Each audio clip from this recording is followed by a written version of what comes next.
Hi guys, and welcome back to the Focal Plane podcast, which of course you have already subscribed to because you're nice people like that. So look, it's a nice kind of winter we're having. It's been rainy, but it's been a nice kind of cold, brisk weather that just wakes me up. Although this afternoon I decided to have a nap until I was roguely awakened by these rapscallions. See what you've done there. Are you going to steal that? There it is. You're stealing that. You can't tell me no one's done that before. We've not had that before. No, we've been called Rude Awakening quite a lot. Rouge Awakening. Rouge Awakening, yeah, which doesn't work. Roguely Awakened, I quite like. Yeah, we'll take that. Excellent. So guys, thank you so much for joining us today. Thank you for having us on. No, it's a real privilege because I got to see you guys recently. I've been meaning to for a long time. You have such a very, very high class reputation for doing some fantastic music and just really knocking out the park every time, and you didn't disappoint. So well done. Oh, thank you, Sam. Thank you very much. So look, I know we want to get down to brass tacks, but actually I do want to ask that boring question just to kind of start this off. Like, why are you doing this? Like, what is it? what is it that got you into this zone where heavy metal, the Queen of Darkness, all of that? Where does it come from? What's the point of it? That is a good question. I thought that was going to be a boring question, but that is actually quite good. You like it? It is. That is 10 out of 10. Well done. Yeah. Good. Well, it didn't start as the Dark Queen. We didn't just get together. I didn't introduce myself to the rest of the band and say, you men must address me as the Dark Queen only. That was about a month in. That was a month in. It started as something quite different. It started originally just as Tom and I doing some kind of like acoustic covers songs, just to have a kind of creative outlet coming out of kind of COVID pandemic times when we were losing our minds a little bit. And then when we got the rest of the musicians together over the past couple of years, it's just really naturally evolved. So it's not, I don't think it's ever intentional. And we do regularly think, why are we doing this? Yeah. I don't know. I think there's a lot of other stuff around it. I think like with everything, like we were talking about just before, social media, you see all the fun highlight reels and go, yeah, we'll be all, and in a way it's quite a good reminder, because when you see the videos and go, actually being on stage and people loving it and getting a crowd behind you, that is why you do it. Like that is amazing. But there is a lot of stuff that goes to getting you to that position, which is hard work. So there are times you're like, this is fun. When you're just like, what are we doing? Like, because as I say, we're lucky enough that it kind of pays for itself mostly as an entity, which is great, because we have lots of lovely people who buy our merch, and we kind of do get a bit of money for our gigs, but most of it is a labor of love. Like you put a lot of effort into it, but it is all worth it for those 45 minutes when you get to go on stage and be a totally different person. That makes it all worthwhile. I mean, yeah, for sure. And the thing is, like, one mustn't underestimate the fact that you're saying, hey, look, we break even with it. But to even get to that is a hell of an achievement, right? In today's climate, so many bands still are just trying to make that way and are basically paying for it themselves. They're doing a lot of it from investing their own time, money, everything, and just not seeing really anything that comes back, because that's just the nature of the beast, right? Yeah. Well, it was this week, I think there was an article about Witch Fever. So they're a female metal band, and they touring. That's going to really annoy me. Who are they called? The slightly odd hard rock band, but they sound. Oh, come to me. It's not Alter Bridge. It sounds a bit like that. You're going to yell it randomly. I'm going to yell it randomly at like 3 a.m. Brilliant. And be like, damn, those guys. Anyway, nailed it. They've been doing stadiums, like as in playing big stadiums, and they literally have no money. Like as in they were like, one of their bases was like, I cannot afford to live because I can't get a job before we tour again. And she's living off like her dead mum's £4,000 left from her pension. Oh, wow. And like, where they're like, because when we sell, they were selling merch at the O2. The O2 takes like 20% of their merch, which is crazy. Like literally just to be like, well, it's in the building, so we're taking 20% of that. It's outrageous. And they're a really established, really talented band who are kind of young and out there doing, this awesome like thing. And to be like that must be so frustrating. Yes. So like you said, we are grateful that it kind of most of it, and we still obviously invest a fair bit, but for it to not just be pouring money into it, which is great. But it's taken us it's taken us like 4 years to get to that point. And it was something that we intentionally did. We always said, if we make money, we'll put it back into it, because it makes such a difference with recording, filming videos. Just if we don't have to worry about trying to pull that money together, it's a huge difference. So it's not, I think we don't give it enough credit. We should give that more credit, actually, because that looks after itself now, which is nice. Yay. No, and like I say, you mustn't underestimate that, because there must have been a huge amount of work to even get to that stage. And full credit to you guys. And that we're obviously in a privileged position where we get to see the benefits of that when you're on stage, and that sort of culmination of all the things that you're doing and putting that 1,000% into your performances. I mean, that's what comes across, right? I mean, you're doing the whole thing. It's not just, hey, it's good music. It's we're putting on a show. Yeah. Right? Yeah. It's an experience. Yeah. Tom always describes it. Volbeats was the band. There it is. Right. He made it. It wasn't 3 a.m. There he is. I got there. That would have annoyed me. Okay, we got there. So Tom often describes it as an experience. If you come and see Rogue Awakening show, you're coming for an experience. And it's something we wanted to commit to, and it's not something you can half. I was going to almost swear a little bit then, where you can't half put the effort in. You've got to just go all in.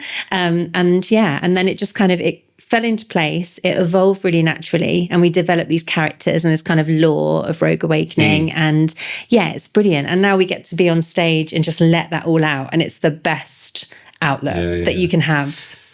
Brilliant. And so we're just, it's interesting. So with that last answer, you were sort of filling in a few gaps that you left out from your first one, where you said, we started off just with this acoustic thing, and then it evolved into Dark Queen. So that's, I'm afraid, I can't draw that linear correlation between acoustic stuff and Dark Queen. So, and the lore behind Rogue Awakening, just, hey guys, fill us in, because that is some very interesting stuff that really sets you apart from a lot of stuff that we see. So just how did that journey happen? What did you do to get that lore? How did that come about? I mean, again, when we started out, we were quite, I'd say we were almost pop punk, because it was literally our original drummer, Kyle, who was friends with Kimberly. We were kind of like friends with his wife, and you were just like, I kind of want to do something with like a drummer, and and then so you kind of said, well, I know a drummer, so why don't we just, and we literally just went to QM Studios in Horsham, and we're just like, let's just see what happens. And it was pretty rubbish to start off with. We were pretty. It always terrible. Is, man. It always is. It's fine. I mean, I mean, I think that's the thing. I think people again think you kind of come out of this and you write songs and they're great. Which is heading away, right? That's it. No, it didn't happen that way. No, it's terrible. Like, it was terrible. I did find some of the old recordings of the day. I was like, so wow, terrible. this is really burn them. They shall never they will never be hit seen. the light of day. No. I'm like, ooh. And then we kind of went on, what was it? I think there's a couple of websites, Band Mix and Join My Band. So we were like, well, we need a bassist. So we got Ollie, who originally joined as a bassist and then was like, I don't want to play bass, I want to play lead guitar. So we were like, okay, play lead guitar. And we're like, we need a bassist. And he's like, oh, my best mate's a bassist. And we're like, you could have told this sooner. I feel like this. Why do you tease that out of you exactly? So then it kind of started forming, because Ollie and Nick are kind of much more heavy in their taste, so really into kind of Bullet for My Valentine, like heavier end of the metal spectrum, whereas like Kimberly and I are more kind of towards the lighter, rockier side initially. And then it's this kind of we've kind of found what we wanted to do in terms of the music, but that took us a couple of years. And he kind of went, let's go a bit heavier, let's go into drop D tuning, now drop C tuning, and just kind of going, but the core bit has always been, it has to have this kind of heavy guitar riff, like chuggy sound, but it was always Kimberly's vocals that was the star of the show.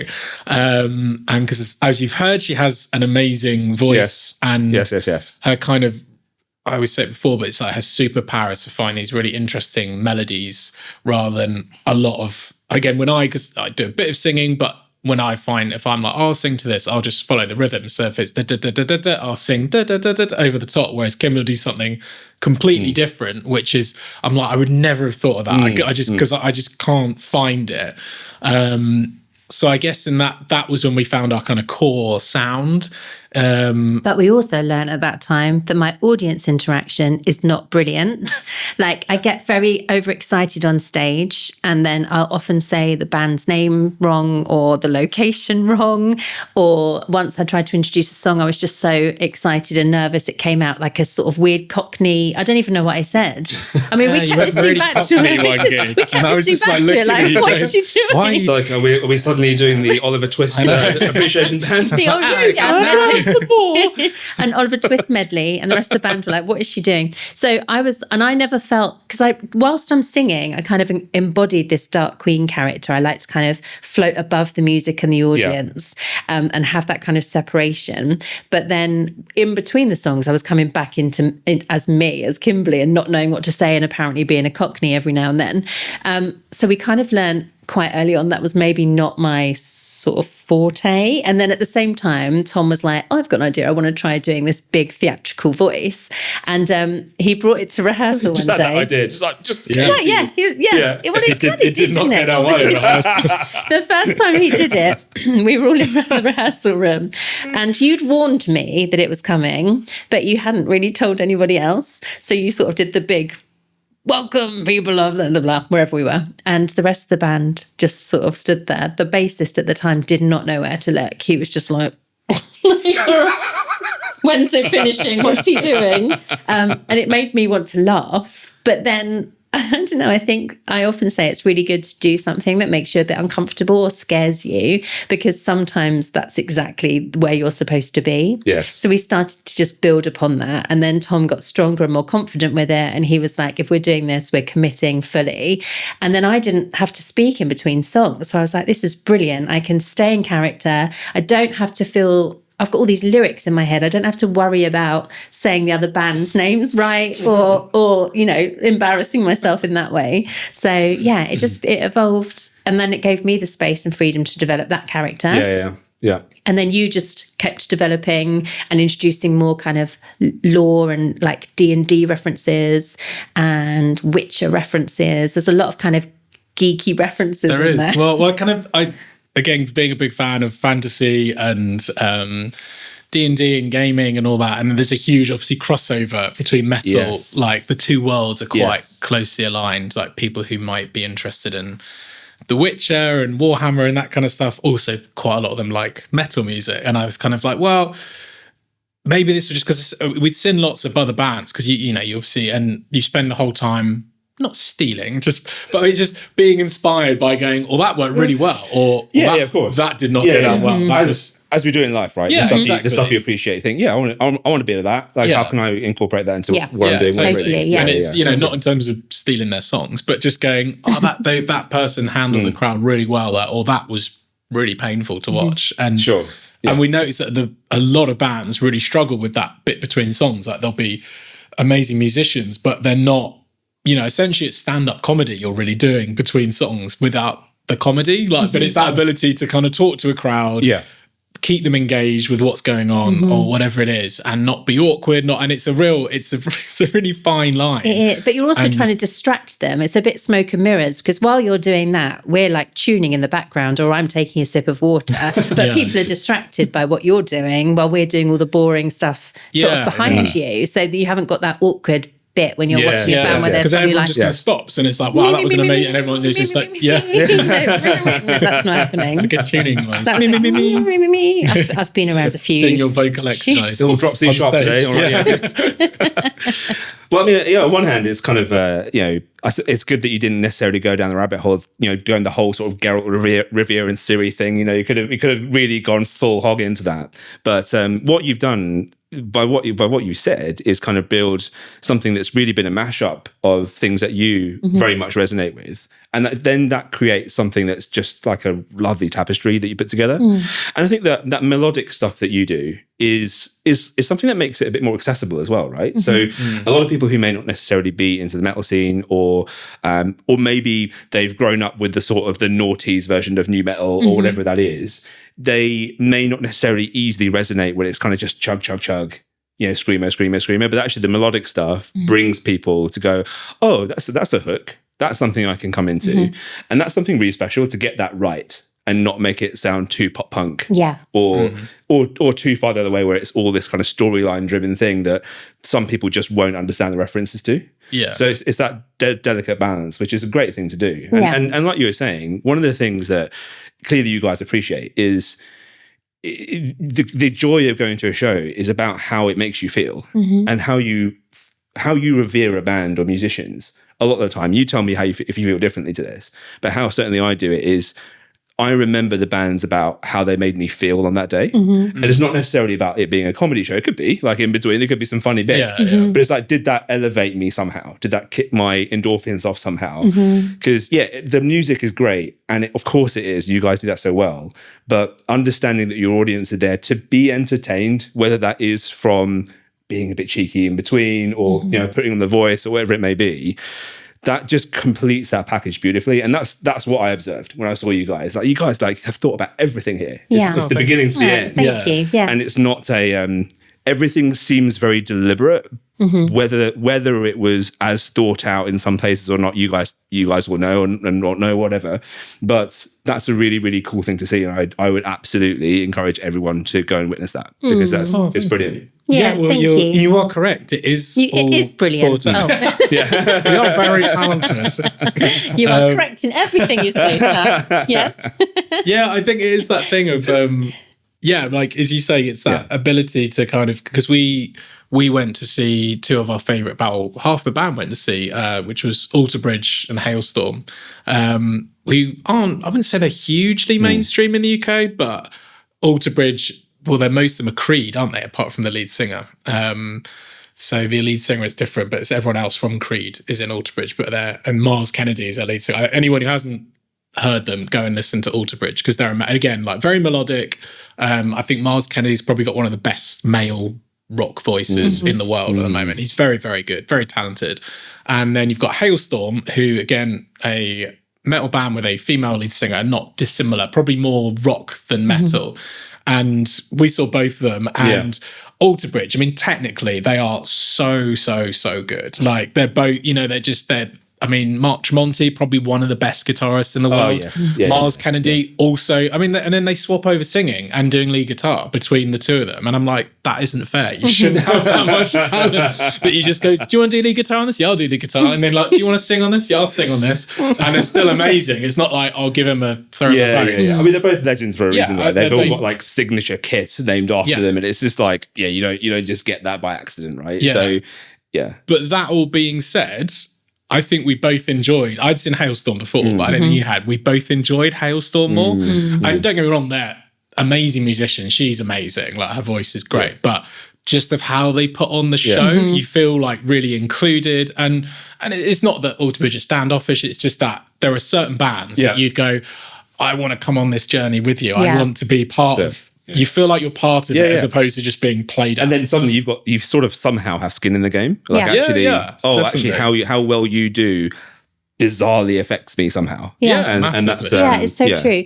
And also, I think that it's really important as an audience member to feel safe with the band that you're watching. So something that Hailstorm did really well is before Lizzie even came on stage, she had her voice booming out. So she was singing a melody backstage and it was enormous and it filled the whole space and it was incredible and it's so powerful. And then she came out on stage and immediately as an audience member, you think, I'm in really safe hands here. And that was something that I think is really important for us. We start our show and we have this big powerful drum intro and then Tom starts his whole speech. I'm totally feeling safe just hearing that, right? That's it. Safe Call to battle.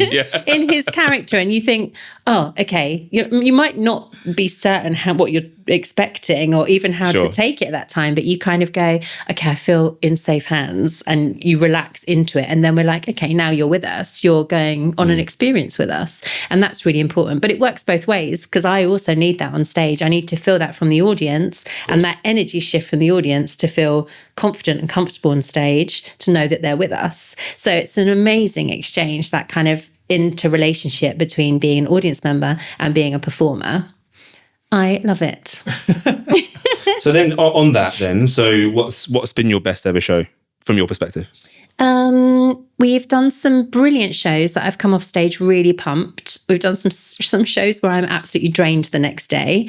We played Guildfest. We've played Guildfest a couple of years in a row now, and that's always been a brilliant experience. Are we going to be seeing you there again this year? I hope so. That'd be nice. Yeah, I hope so. They haven't asked us yet. Yeah, well, I'm going to... Awkward.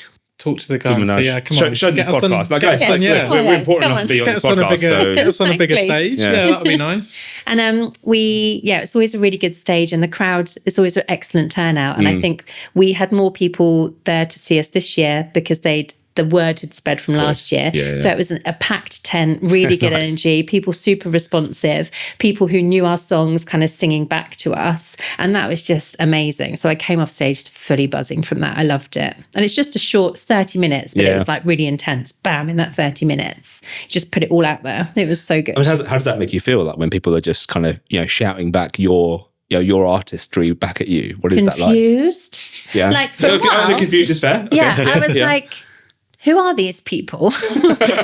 You go through, when I'm on stage, I try to have... Who spiked my drink just now? Yes. Where am I? I try to have as little in my head as I can when I'm on stage. I try to just be really calm. Yeah. But I was looking and I was thinking, Firstly, I felt a huge pressure not to get the words wrong, because normally I can sing whatever, nobody really knows. They could just sing it for you. I know, and that's true. Yeah. And I was like, okay, well, firstly, I better get this right. And then I was thinking, do I know these people for them to have learnt my song?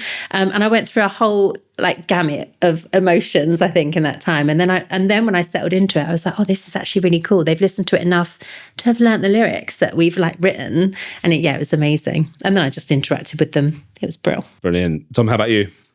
Yeah, that one's definitely up there. That was a really good just set. And as I say, I remember there were two, I think they were kind of quite young teenage girls at the end, and they were just throughout the set, they were just, because I remember, because Kimberly works in show business and is famous for knows lots of famous people as part of her job. But so I remember the artist Ren, you were saying about how he always says, you've got to find someone, pick them and perform to that person, because if you're just, staring at the back of the room, but even if you're just doing it to that person, everyone feels that. And even if you just lock, and I remember they were just so intense. And again, they knew all the lyrics and afterwards they were just buzzing and were like, can we get pictures with you? Nice, can we get, and it was just, it was that thing when you thought I would never, and again, because I've never been in a band before this band. It's the first band I've ever been in at a reasonably mature age. Now 42. A fine vintage. Yeah. Fine vintage. Not old, just a good vintage. And I just thought this is never something I was ever going to experience, to have people who were like, yes, this is awesome and we love what you've created. We also did have a slightly more random one at Holyrood Arms in Guildford, which is, it's a really bizarre stage because it's kind of long but deep. It's kind of deep, isn't it? So the drummer feels like they're really far behind you. Well, they're in a different band. Yeah, they're just in a different room. Are they even there? Yeah. But it has got... Sometimes that's all right, It is all right. You know what, bro, is fine. You can just go over there. Yeah, just be like, you stay back there. Stay away from the audience members. Keep safe. Keep them safe, remember. Yeah, they got to keep them safe. It's for their safety. And they have a crash barrier, which is kind of cool. And it was for the Surrey Alternative Society, so Surrey University. Sure. We were like, it's like a Wednesday night, and you just kind of go, well, they've asked us to come and play. I'm sure it'll be fun.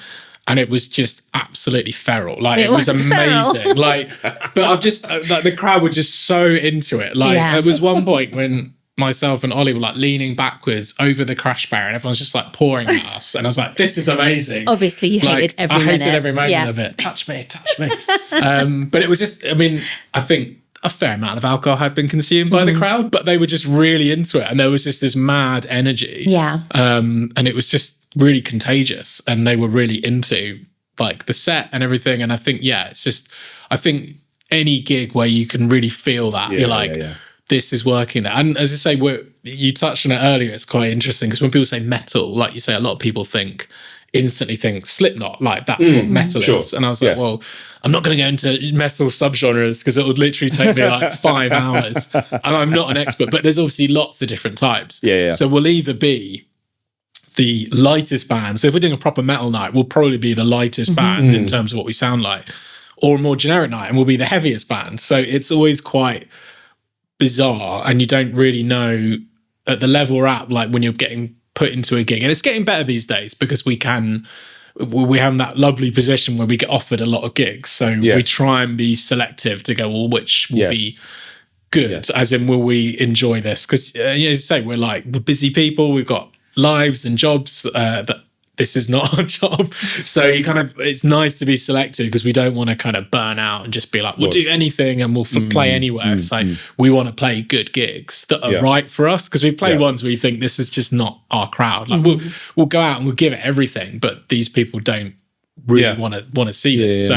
But you can never really tell. That's the irony, is you kind of go, we haven't played it before, we'll go along and we'll see what happens. But that's kind of quite exciting as well, because sometimes you think, oh, we'll see what it's like, no hopes, and then it's amazing. And so that's kind of the beauty of live music, really. You don't really know what's going to happen.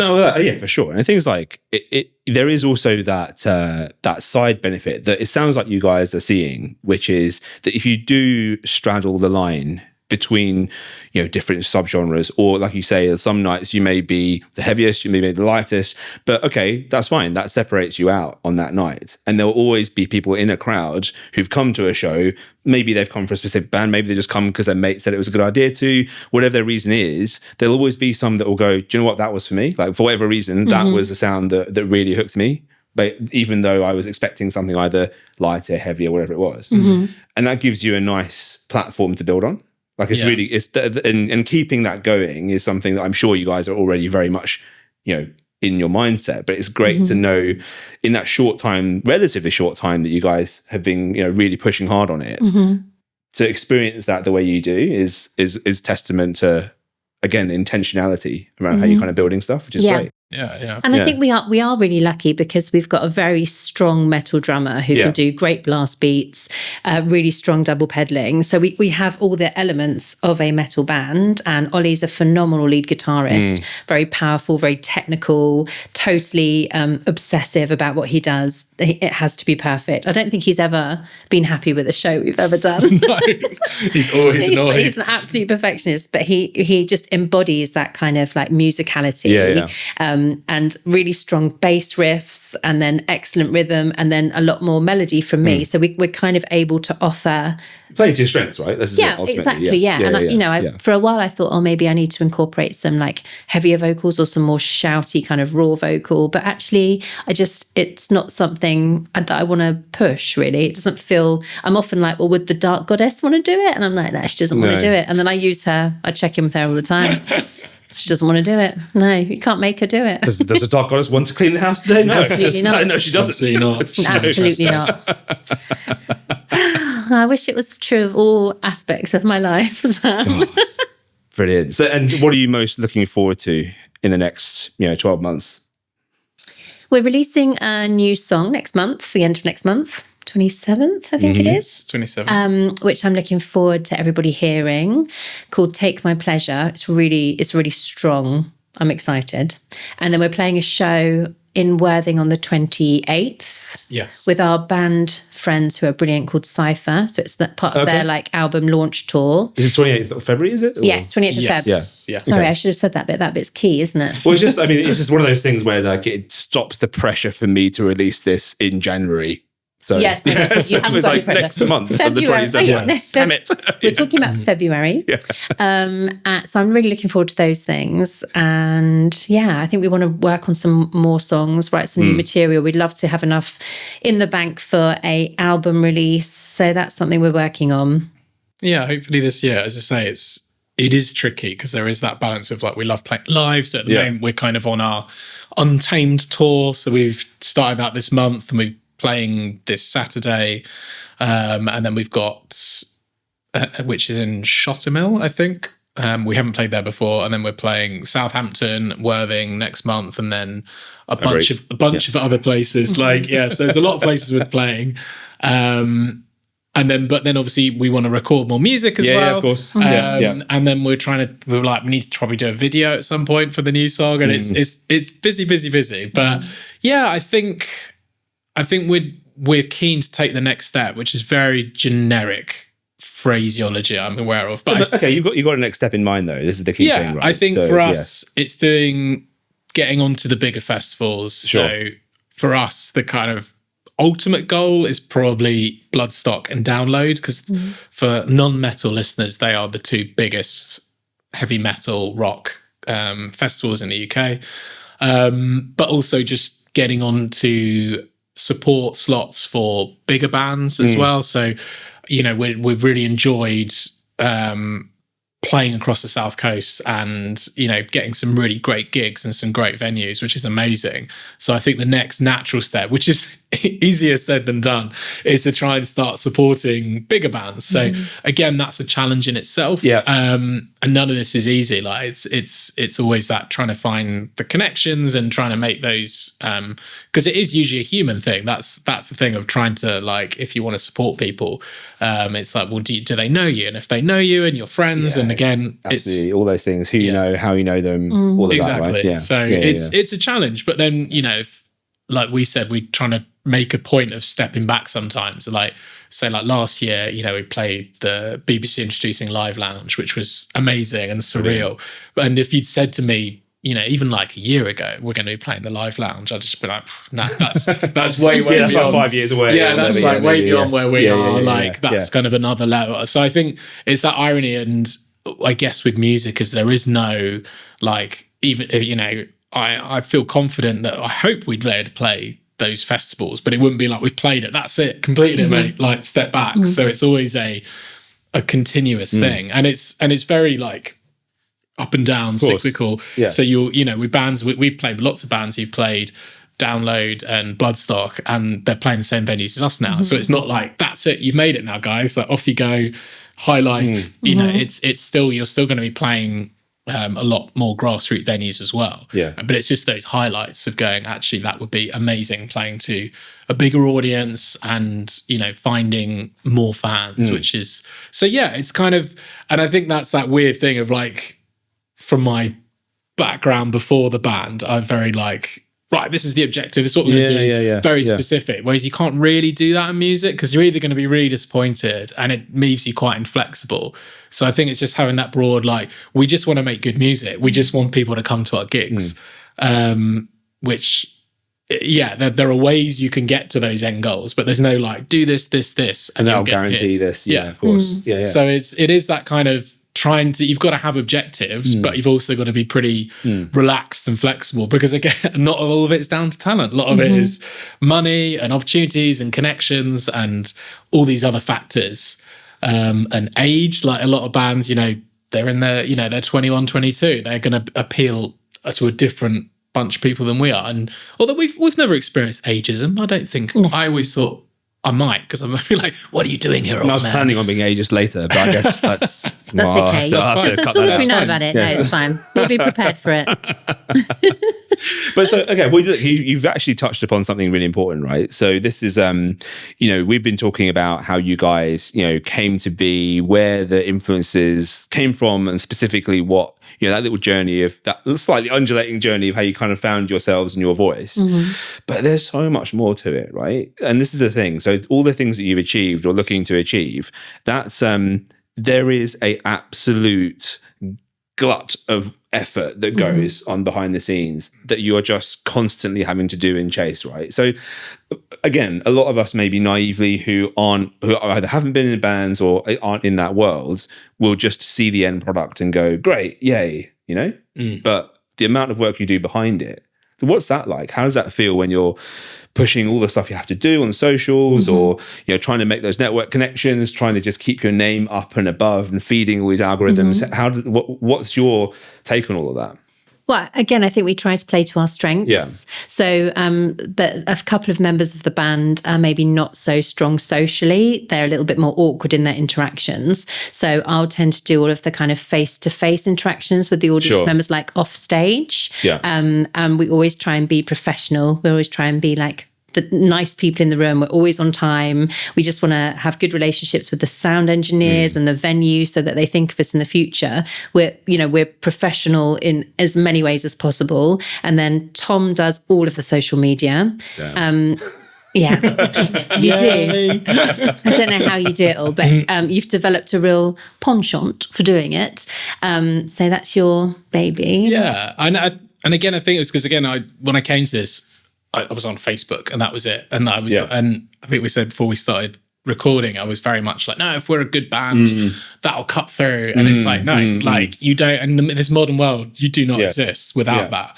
You could be this super, super talented band, but no one would care and no one would take you seriously. That's the bit that I do find a shame. Like when you apply to a lot of festivals, etc., they're like, how many followers you got? How many monthly listeners? And it goes down to stats, which I can see why, because it's an easy way to see where a band is in a snapshot, but they can all be manipulated. You can buy streams, you can buy followers. Oh yeah, we've all seen that, right? I mean, it's so obvious as well. And I think there's a lot of bands we've seen, and it's like, oh, you've got this, you know, this many hundreds of thousands of, like, that's more than these massive bands.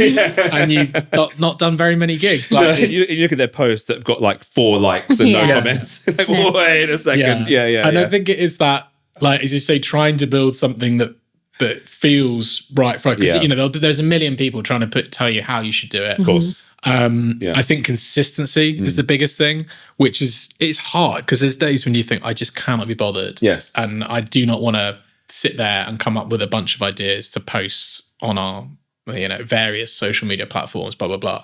But if you're not doing that, if you're not doing it consistently, so again, I think it's probably a curse of creative types that people can be super, super creative and then stop. And you see it so many bands, there'll be like this huge, like, wow, these guys are just putting stuff out, like making music, making videos, and then it'll just stop. It'll just fall off a cliff. And like, you know, and I think for me, I think it was trying to separate, this sounds quite pretentious, but separate like your art from your social media. Because when I started, I was like, I love doing the editing. I quite enjoy making the little videos. And I was like, yeah, I can make this. And I put loads of effort into it.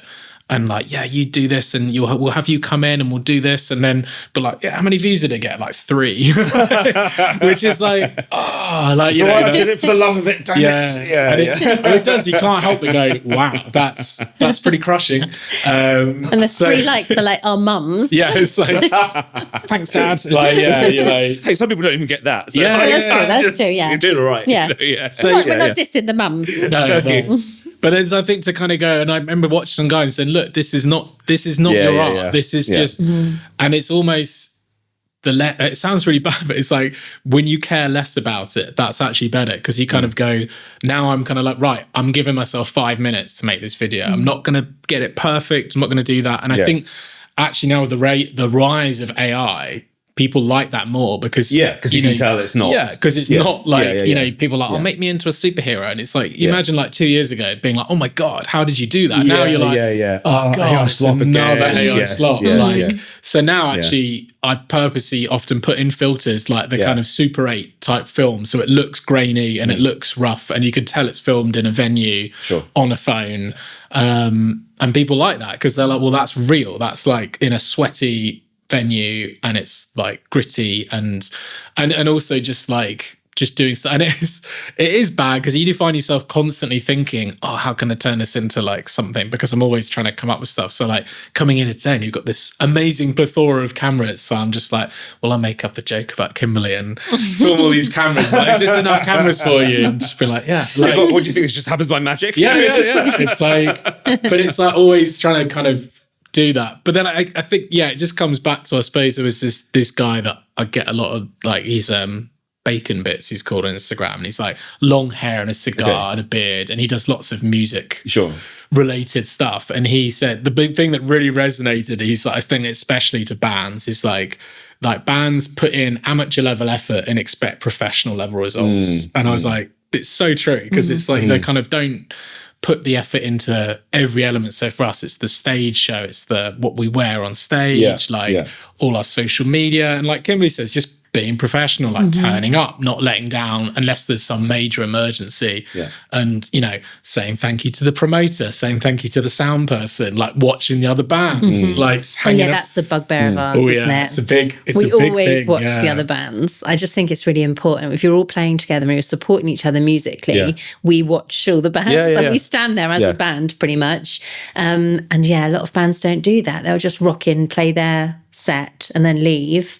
That's a real bugbear of mine. Yeah, and it's, you know, everyone's busy, everyone's got jobs and things, work tomorrow, but it's like, you know, it's doing all those little bits. And not any one particular thing will, rocket ship you to the next level. But it's like, if you do all these things and treat it professionally, like even like, having good gear, having, guitars that work and that foot you pedals maintain, that you maintain and, but you take the decent gear now. So now we've got in-ears because it sounds better.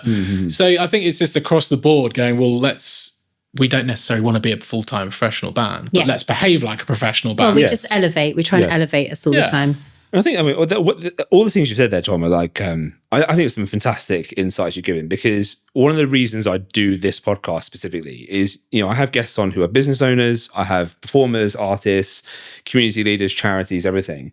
And it's about kind of understanding that there is as much of all of those types of people in everybody, and actually what you're trying to achieve. So what you've just described to me is running a business, right? So, and why do most people will start a business? Because they're really good at something, right? Oh yes, this is, I can impart this thing of myself onto the world.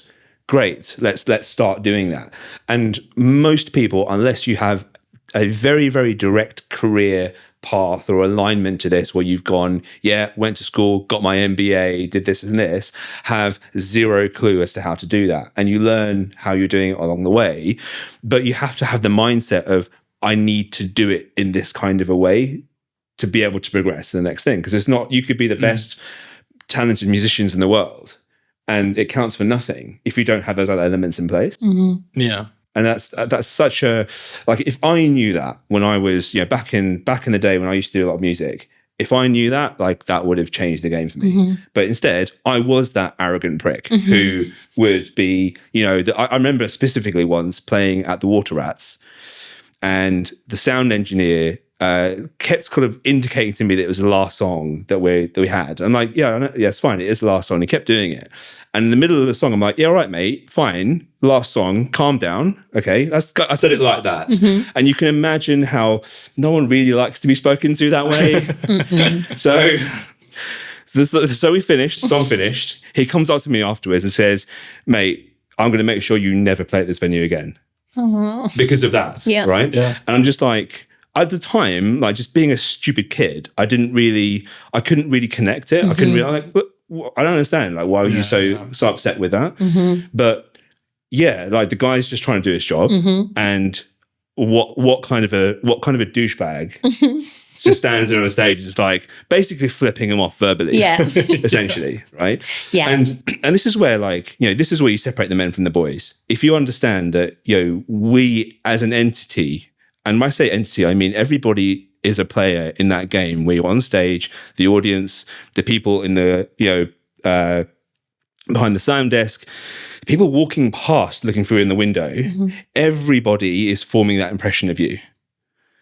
And they will remember that impression for however long they take it in, for a second, for half an hour, for the hour of show, whatever it is you're doing, or the interactions before and afterwards.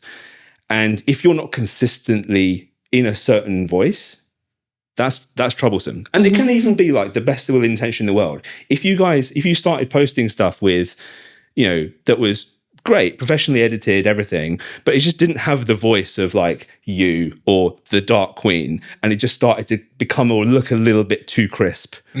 Great content, but suddenly people are looking at it and being like, where are you coming from, really? Like, this isn't why I engage with you. Yeah. So I actually want to see the raw side of it. That's what got me to gravitate towards you guys. But that, like you say, that must be exhausting, though. Like, to keep that up. Because it's not as if you can even, like, you could think, and you tell me if I'm wrong about this, but you could think, do you know what? I'm going to plan out the next month of social media campaign. Cool, got it, bang. I know exactly what I'm going to do when. 2 weeks later, something else comes along and actually changes the game for you a bit. Oh, do you know what? This is a really good opportunity. But the plan I put into place here doesn't quite align to that. So now I need to make a shift. So you're basically no better off from doing things spontaneously and stressing out over it in that moment than it is to plan it ahead. And drawing that middle ground must be a nightmare. It's really important. It is. And it is really tricky because, I mean, you've hit the nail on the head there, that you do, I'm a planner, I'm an organizer, which I'd say, again, it's not, a lot of bands do have that person, but it's not a strong creative trait, I'd say, being, because you're like, you need a bit of everything, because it's like, there are elements when I just push too far ahead and I'm like, no, then I'm always getting into the professionalism and I need the rest of the band to pull me back and go, we're not a full-time band. And because you go down this like rabbit hole and you're like, no, right, I booked the European tour, like I've got the bus, we're all going. We're going to finish Hamburg, guys, I got it, right, under the tunnel. And I think it is you can get buried and you need to step back sometimes and go, it's okay, mate. It's fine. Like, but it's great that you guys sense check each other, because if you're doing it on your own, that's a hell of a task. You can't take that objective overlook all the time. Yeah, and it is something, and it is.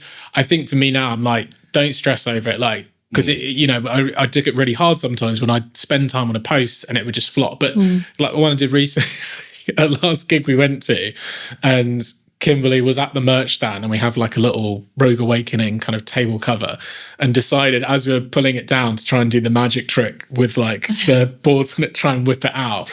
And I was like, spoiler alert, don't spoiler alert the fact that I couldn't actually Kimberly do it. Can't do it. Okay. So I just thought, I'm just going to film this. And obviously it goes exactly how you expect it to. Brilliant. And it's like a 3-second video and it got like 2,000 loads of people, because they just think, oh, it's just funny. It's like, it's just, it wasn't like, right, you're going to do this and I'll plan it out. I was just like, man, this will be funny. But it's authentic. And also I always say we only have so much energy, and we have to distribute that evenly between all the different parts of the band. So if it's the difference between Tom spending ages on trying to do a social media post or us writing a new song, I'm going to be like, well, let's distribute that evenly so that you're not spending too long, because I know that you can get very into it. And then, it works, because the rest of us, although I'm your wing woman, yes, indeed. I do have to like sometimes rein you back a bit. Yeah. I think it's him in our creative bit. We're a bit like that, because we've got like Ollie, who is a phenomenal lead guitarist, extremely talented. And we're the way we kind of write now is that we used to start off and we maybe have a riff, which for people non-musical is literally like AC/DC, that is and then build something on that, and then it sounded a little bit more like Countdown. Can I just point that out? I guess that's also the copyright stuff I have to deal with. Sorry. Really? What was that, Carol? Sorry. Maybe we could put riff. Showing my age for that reference. But I know. Carol's not even on it anymore. Yeah. Is it Susie? No. I don't know. We've really got to go to the tangent. Our first proper tangent. Bring this out, this weird countdown-based tangent. Also, my favourite episode of the IT Crowd, the Countdown one, actually, which is we'll come back to that. So now we've got to a point where we found, well, actually, it's easier if someone comes in with a song, so they'll write intro, verse, chorus, verse, something else, breakdown, solo, finish, and then we kind of pick it apart. And it's just really funny how we ever do it, because Ollie will come in and it'll be amazing, but it'll be like about 26 guitar solos over the space of 3 minutes, which are phenomenal. Very technical, very impressive. Super fast. And I'm like, I can't even play that, so I'm not even going to try. Can we just break you that don't down? know good. There you go. There's another Bill and Ted reference, but there it is.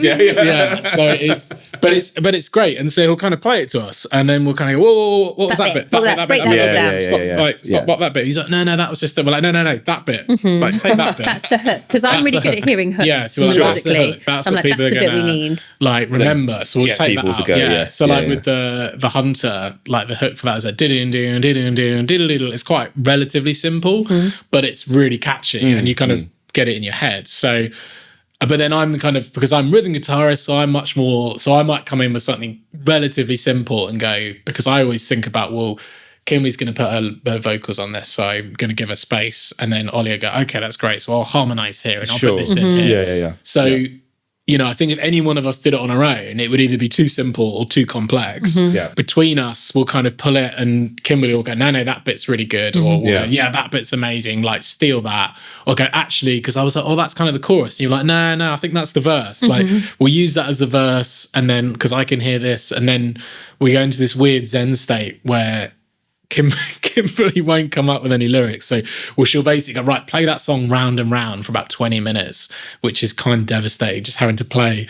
And Kim will just sit on the floor, scribbling in her like secret book. Do you know that you can record stuff these days and play it back? I don't know if that's. Are you aware of this technology? We are. Ollie can do it on his phone. I know. But she insists upon it. Play it for me, minions. Yeah. Also, I'm not actually working on any lyrics. I'm just making them do it for my own where amusement your and limits are, entertainment. Just a power How thing. long can I make them go at this Just for? a power thing. It is a power thing. No, I love that though. Like you guys are. So what you're doing essentially, what I'm hearing is that you are together telling a story with all those elements. Okay, well, how can we make this into something that has a beginning, middle, and end, rather than just, like I say, the riff stuff is great, and some of the best, most iconic tracks we've ever heard are clearly something that started from a riff. But there's something really special about being able to go, like you were saying, Kimber, you can really identify those hooks. Okay, so that's excellent when you can pick those bits apart from a plethora of what might be noise to other people, right?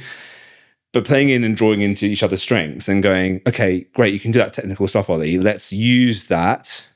But I want to be able to hear a story in my mind when I'm listening back to this, because ultimately that's what connects people, right? And when people are listening back to it, even if like in a live setting, I can't always hear lyrics. You can't always do that because of the nature of the gig, or maybe you're just not even concentrating on that. Different bits take your interest as an audience member. But it is that kind of, I want to hear that story again. That's what you want to leave people with, right? Yeah. So constructing things the way that you're doing feels very organic to that, at least the way you're describing it. I think it is really organic. And I think sometimes we can get really hung up about not following this kind of same pattern all the time, where you go like intro, verse, chorus, breakdown, end. Like, and you can get, that was very rhythmical, wasn't it? I was quite proud of that. That's our new song.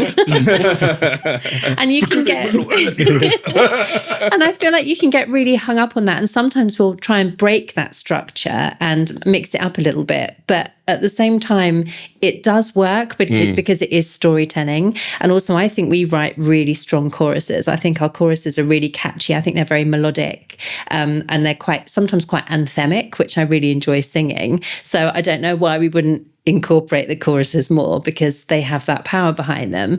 So if we try not to overthink it and we just go with what's organic and is natural and is evolving, then we will follow a bit of a pattern. But ultimately it is storytelling. It's having a beginning, a middle and an end of a story. Yes. The concept is the same. Yes. And then I'll try and mimic that lyrically as well in the kind of things that I'll write about.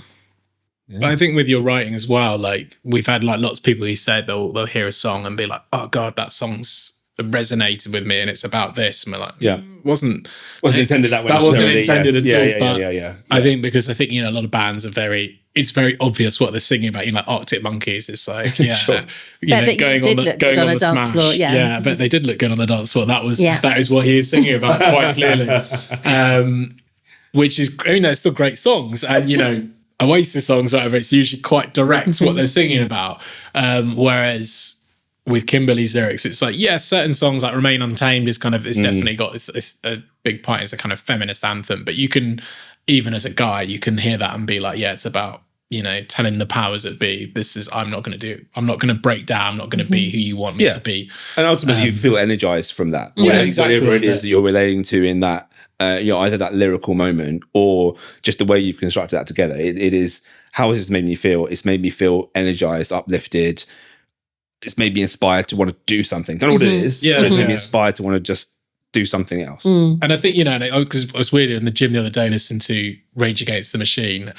Classic. And, and it is that thing of like killing in the name of, and obviously it's an extremely political song. Yeah. But you could just drop out politics and just be like, I won't say the particular refrain, but it resonates across generations because it is that, now you do what they told you and all the rest of it.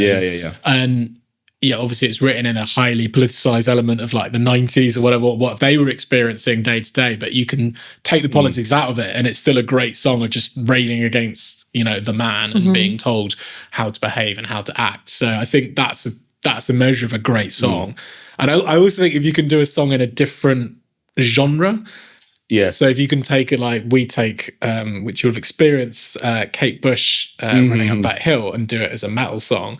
And I think, it shows what a good song that is. Because you can do it in a different genre and it still sounds great. So I think, with us, we always say, if we slowed this down or if we did it acoustically, would it still sound good? And I think if the answer is yes, then you're onto something there and go, actually, the guts of this are good. Like the lyrics are good. And I think, it's good. So what's been like for each of you then? What's the pinnacle track so far in the Rogue Awakening journey? What is your this? If I had to only ever pick one song to showcase to somebody or listen to on repeat forever, which is the one for you? Oh, that's really difficult. That's why I ask it. That's brilliant. Thank you.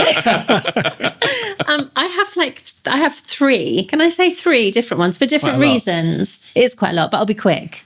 And then I will lead to the penultimate one. Please let me do this, Sam. Right, Please let me do this. Fine. Okay, so for me, Overshadowed is the song where I think we first started to find our proper Rogue Awakening sound. So we kind of wrote that quite organically. It's a beautiful song about kind of battling with mental health issues. And very, very, very quickly we were like, this is the sound we want to build on. So I think Overshadowed was really important for us. Then we wrote a song called Blood Flow, which was kind of like an extension of that, which again was very much about trying to show your vulnerabilities. And I started tapping in a lot more about singing and being a bit more open and vulnerable about the battles I have as a female and as a human, etc. Sure. So Blood Flow, I think, was really beautiful and was a step up from Overshadowed. And then that led us to the penultimate one for me, which at the moment is Remain Untamed, which I love singing. And I wrote lyrically about things that people had said to me that are quite derogatory. It was usually men. I've said these things. It was all men. It wasn't Tom. Although no, it wasn't. Really, you're going with red hair again? Oh my god! So I had a series of kind of events throughout a period of time of just really derogatory phraseology that men had said to me, and I was like, I'm going to take that and I'm going to bank that and I'm going to write it into a song about being like an empowered and untamable woman who just lives by her own rules and takes up lots of space. And that's exactly how I want the Dark Queen or the Dark Goddess to be on stage. I want her to represent that kind of feminine power and empowerment to loads of women. So Remain Untamed for me is definitely the one. So okay, that's really interesting. What is it, if I may ask, and you don't have to answer if you feel uncomfortable saying so, but what is it specifically derogatory you mentioned, things are mentioned to you? And I obviously hearing that, I have no context to what you mean. Yeah. But are you able to fill us in a bit? What kind of things? So there's some things like being accused of being too emotional, or being told that you take up too much space, or that you talk too much. And again, the context is what? Or you're too much. I guess in a way where a person, usually a man, is trying to kind of make you feel small again, or during a conversation is trying to maybe belittle what you're saying. I had a few instances where in a work environment, there would be a particular male who would be trying to set me up to fail at certain tasks, but would actually tell me that that's what he was doing. And then when I didn't fail, he'd keep saying, and I'd keep saying, "Stop underestimating me," and he would keep trying, and he would say, "Oh, I'm setting you up to fail." So I wrote that into the lyrics. Being called a force of nature, but like not in a good way. So okay. Like being called feisty, or like that kind of thing. Feisty, or maybe being a bit emotional, or like being too emotional, or what's it called? Like, or being difficult. Like if I I work in a very male-orientated environment, so often if I'm quite impassioned about something I'm talking about, and maybe it differs to what the majority of the men are thinking at the time, then I end up being the difficult one. So I have to tiptoe around, and what I have to do often is plant the seeds, and then they'll think that it's their idea, and then the thing will happen that I want to happen, but I have to do it in a very agile female way, because otherwise I'm difficult, or I'm considered difficult in that environment. Yeah. So I wanted to write all of that into a song. Well, no, and that's so it's great that you sort of harness something good out of that, because it is. Look, I am no expert in these matters, but it seems to me that oftentimes people like yourself find yourself in this impossible between a rock and a hard place scenario in various elements of society. Whether it's, if I do it this way, I'm called this. If I do it the way that would be the opposite to that, I'm called this. Yeah. And a middle ground doesn't exist, because that just leads to me getting stepped on. Yeah. So that's a very powerful thing then to take and use in your lyrical prowess. Yeah. And clearly, every single time you perform it, sing it, hear it back, it's going to mean that much more to you. Yeah. And that's what, I mean, that's, this thinking about it, this is a lot of what came across to me when I was watching you guys. So I don't remember all the songs you played. I wasn't listening in that respect, but there were moments where all of you just felt very locked into a message, and that hearing you talk about that makes sense for me. Okay, that's good. Yeah. I think it's also about taking back that power. Like I loved when we recorded that song, I remember like being in the recording studio and Tom recorded some of the bits that I was doing about saying how you can't, you can't tame me. Sure. And then I really gave it some like good, I had this whole like massive energy come out of me and I sang this like huge riff that goes on for ages that I cannot actually even do. I remember coming out of I came out of the recording studio and I was that like. One time never seen it again. Yeah. I came out and I was like shaking and I was like, I will never be able to do that again. That was like, but all of this like rage and it just all kind of came out of me. And it was such a release for me. And I think that for me is what creativity and music is all about. Yeah. It's having that outlet, it's having that release. It's about taking those things and in a pleasurable way. So it's nice for people to listen to, being able to stand on stage and be relatable and just put it all out there and hope that somebody identifies with it or goes, well, that sounds pretty good, even if they don't identify with it. Yeah, no, absolutely. So that is telling us a hell of a lot that I think we were just scratching the surface of before, really. Like there's something that is very like cliche to say, but it's very real. But it is like there's a lot of neurons firing off in your mind, clearly, in all of these moments where you're creating songs, writing melodies, writing lyrics, riffing things back to each other. All of that is, it must be a fun place to be, actually, at the end of the day. Yeah, it is. Sometimes I feel like if I haven't processed like some stresses or I haven't processed a load of emotions, then getting on stage and having that environment really helps. And then it releases all the endorphins. And something that's really lovely is often I'll have really young women or young girls come up to me afterwards and say how inspired they were by that performance. And that for me is like, okay, because if I was that age and I had somebody like me standing up there, taking up this space, often in that environment, I might be the only woman on stage that night. Sure. And quite often will be an environment where I'm sound checking 3 or 4 other bands and everybody is male and I'll be the only woman in the building. And if I can encourage more women to come to music and rock music and pick up guitars and just take up space and be wild and untamed, then I'm there for it. Yeah, man. Like holding your own in that scenario is a feat in itself. But then, like, of course, it's going to inspire others who see it. Yeah. If you pull that off, I'm a hot mess the rest of the time. Aren't we all? Yes. But there's something that you touched on, and I'd love to hear what your thought is on this, Tom, before I come to your favorite track. But the that endorphin release you talk about when you're on stage. I mean, there is something about like being in that moment and you own the narrative. Like everything on that stage is yours. Damn the rest of the world. And owning that, being king of that world or dark queen of that world, whatever it may be, is something that no one can take away from you.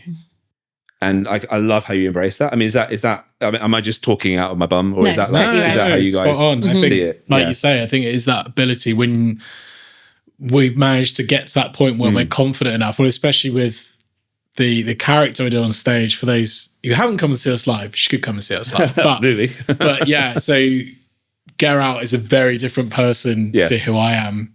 And this big over-the-top character, and it really helps me on stage in a way I think Kimberly does as well, that she's the dark queen on stage.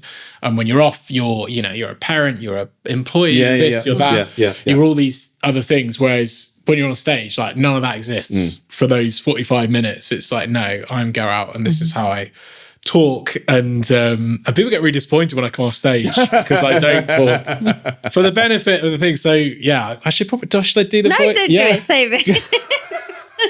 You're like, don't let him out. Don't let him out. All right, it's like that. Oh no, you can.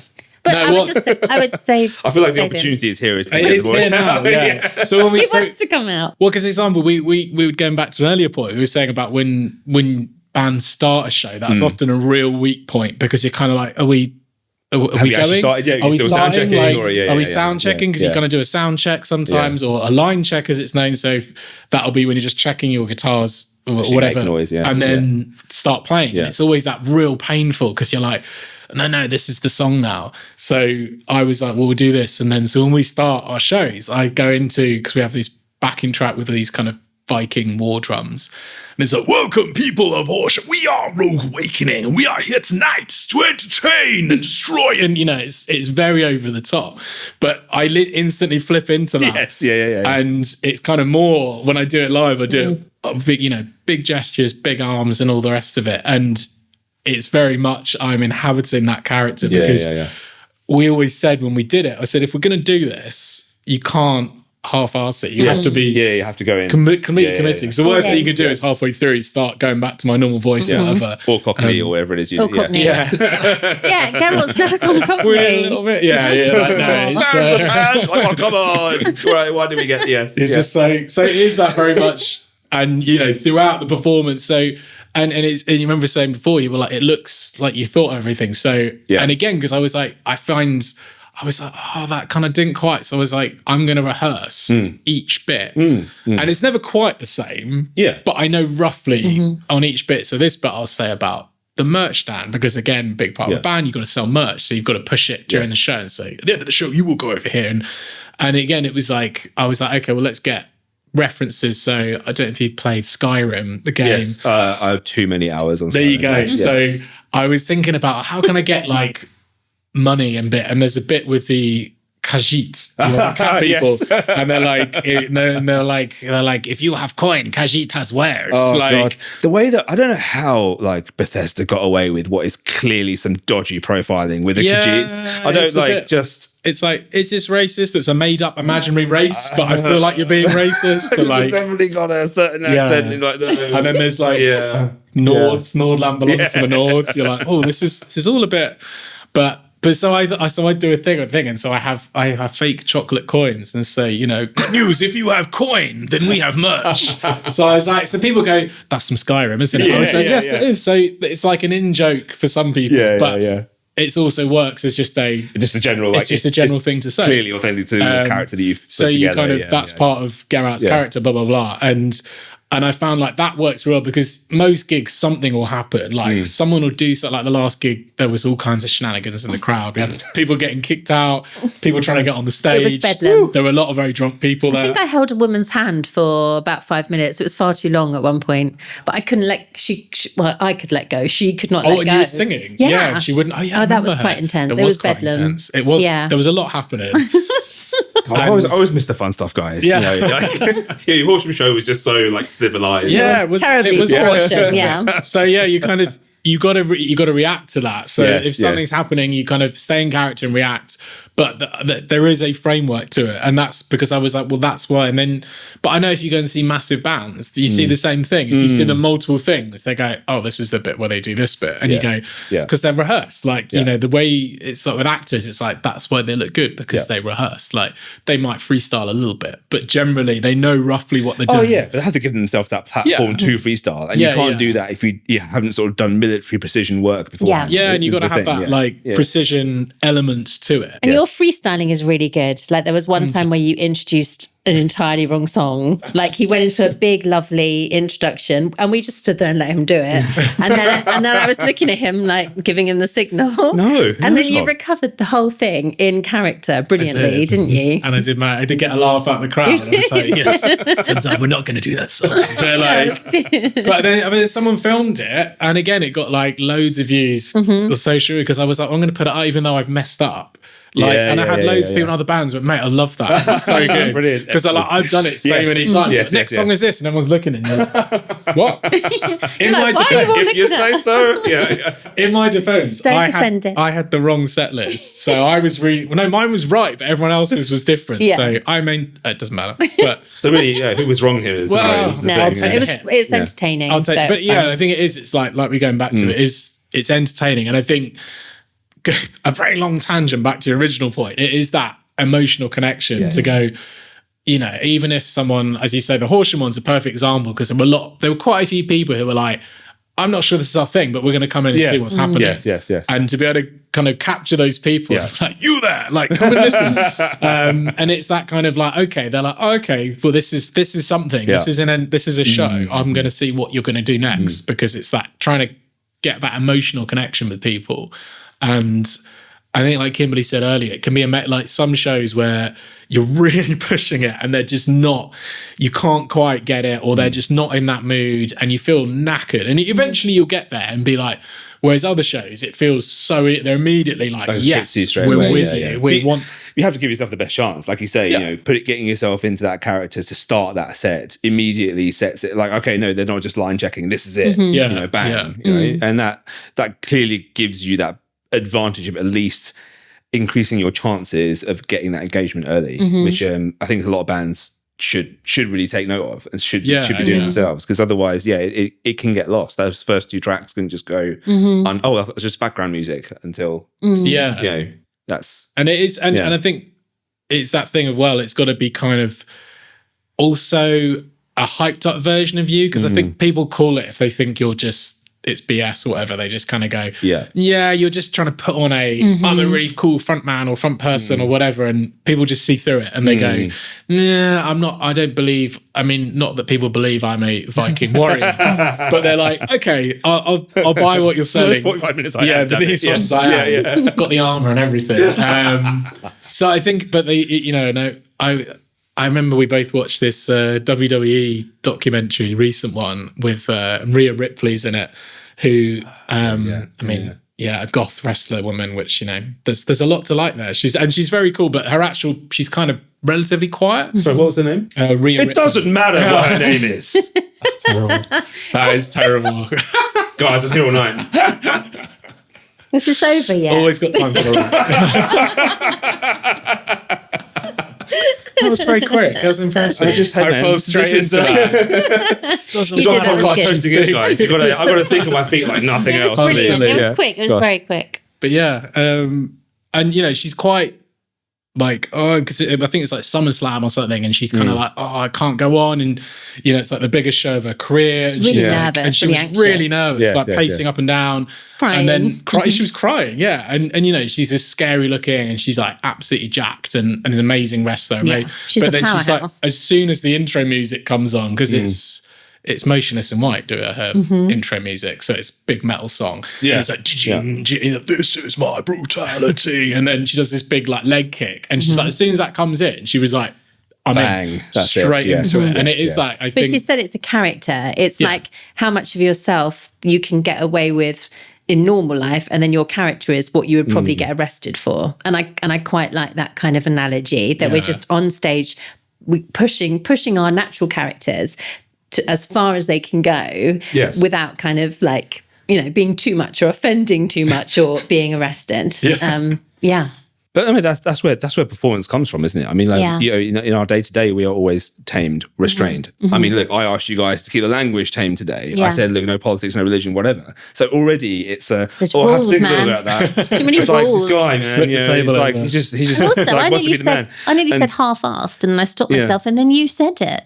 I don't think arse is a swear word. It's fine. It's okay. All right. Oh, arse is okay. But now There's a snippet. This is us opening floodgates, isn't it? It's like, if that was all right, how far can I push the line? Yeah, this is the thing. But it is like, everything we do societally is that tame moment until you're on stage where you can go untamed. And that's where, if you embrace that, if you really kind of give yourself to that, well, why wouldn't you? Because it is who you are, ultimately, at the end of the day. These characters that you put on, it's not just like a bit of fun cosplay. I mean, it could be, but it is, oh no, this isn't just me talking in a funny voice or dressing in a certain way. It is building that story of, here's what I would love to do, 36 hours a day if I could. But here we are. I've got 45 minutes or an hour, however long it is. Bang. Pour all of that into it. Yeah, and I think that's an audience thing, because I always had people saying, they see mosh pits, whatever, and go, "Oh my god, why would you do that?" And I was like, "Well, it's just a release. Like you can't do that on the tube. You can't smash around with loud music playing." But It's not my thing. Some people try, but yeah. Some people give it a go. And, you know, or like football hooliganism or something. Not that I'm encouraging football. People say, why would you ever do that? And they're like, well, it's a release. It's like all these pent up emotions that it's a pressure cooker that you're sat with. And I think music is such a good outlet for that pressure of just being like, you know, bills, jobs, everything else going on in your life. And we always said, you know, we want our gigs to be like, no world exists outside of this room, this stage, and us and you for 45 minutes. So don't worry about getting up for work tomorrow. Don't worry about that report. Don't worry about all that other stuff.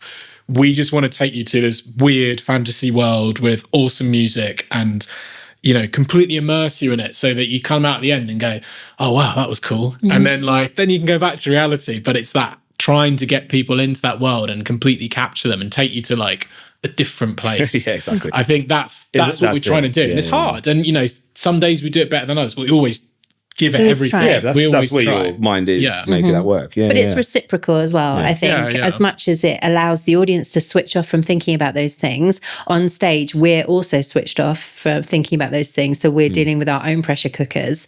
And I feel like if we haven't been on stage for a while and we've not had the opportunity to let these characters out, I can feel it. I feel like she needs to come out. You know, she needs to have that space to kind of to be free and to flow naturally and to have that outlet for our kind of pressure cookers. So it's a definite reciprocal kind of relationship with the audience. And then the more they give us, the more we kind of feed into them. So yeah, when it's good, it's really, really good. It's addictive good. When it's bad, it wipes me out for 2 days. This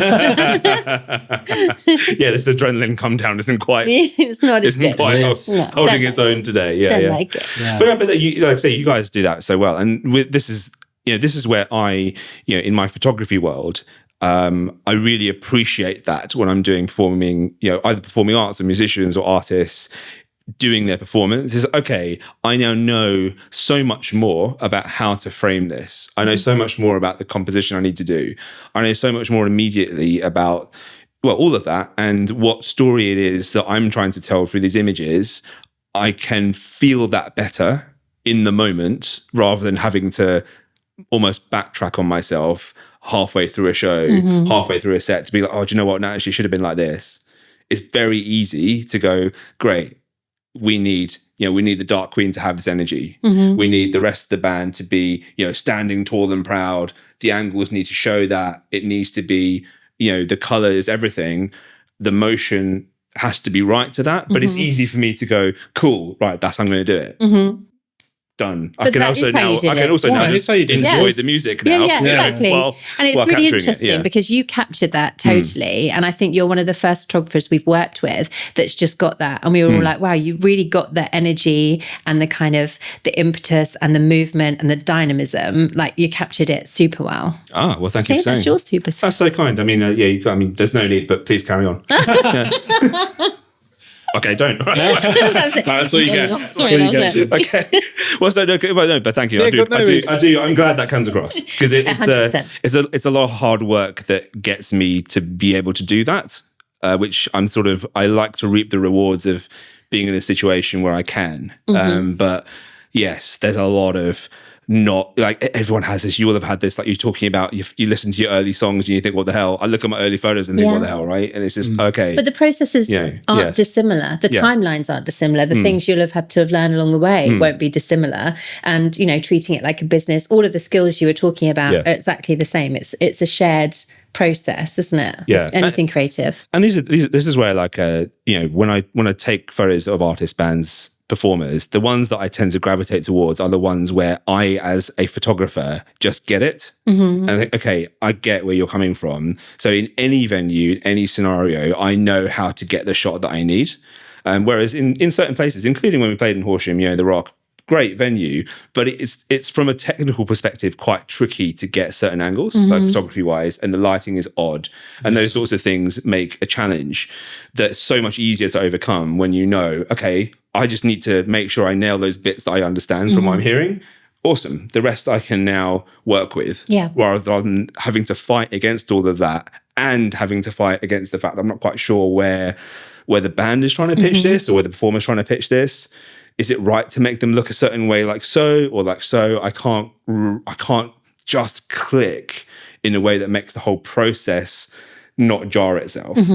And yeah, I love that about you guys, and so many other bands that I see in Horsham. We're so lucky to have some great talent around, that it makes that a joy. So it's great.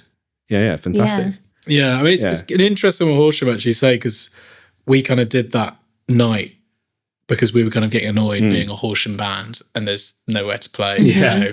So we were like, this is madness. Like, we're quite a well-established band and we never get to play our hometown. So we were like, well, we can kind of whinge about it. Or I was like, well, let's just set up a show. And yeah, it was a challenging evening. Not through anyone's fault in particular. It was, I mean, it was kind of almost comedy looking back, because there'd been certain levels of miscommunication, I think, and the venue is still booked like Christmas dinners, and they had a Christmas party going on upstairs, whilst Chubb, who were quite a rude punk band, let's say, quite colourful language, provocative, was sound checking, and there's like small children coming downstairs, and I was like, oh god, and I was like organised, I don't know, but I think ultimately it is that element of like, well, let's organise it, let's do it.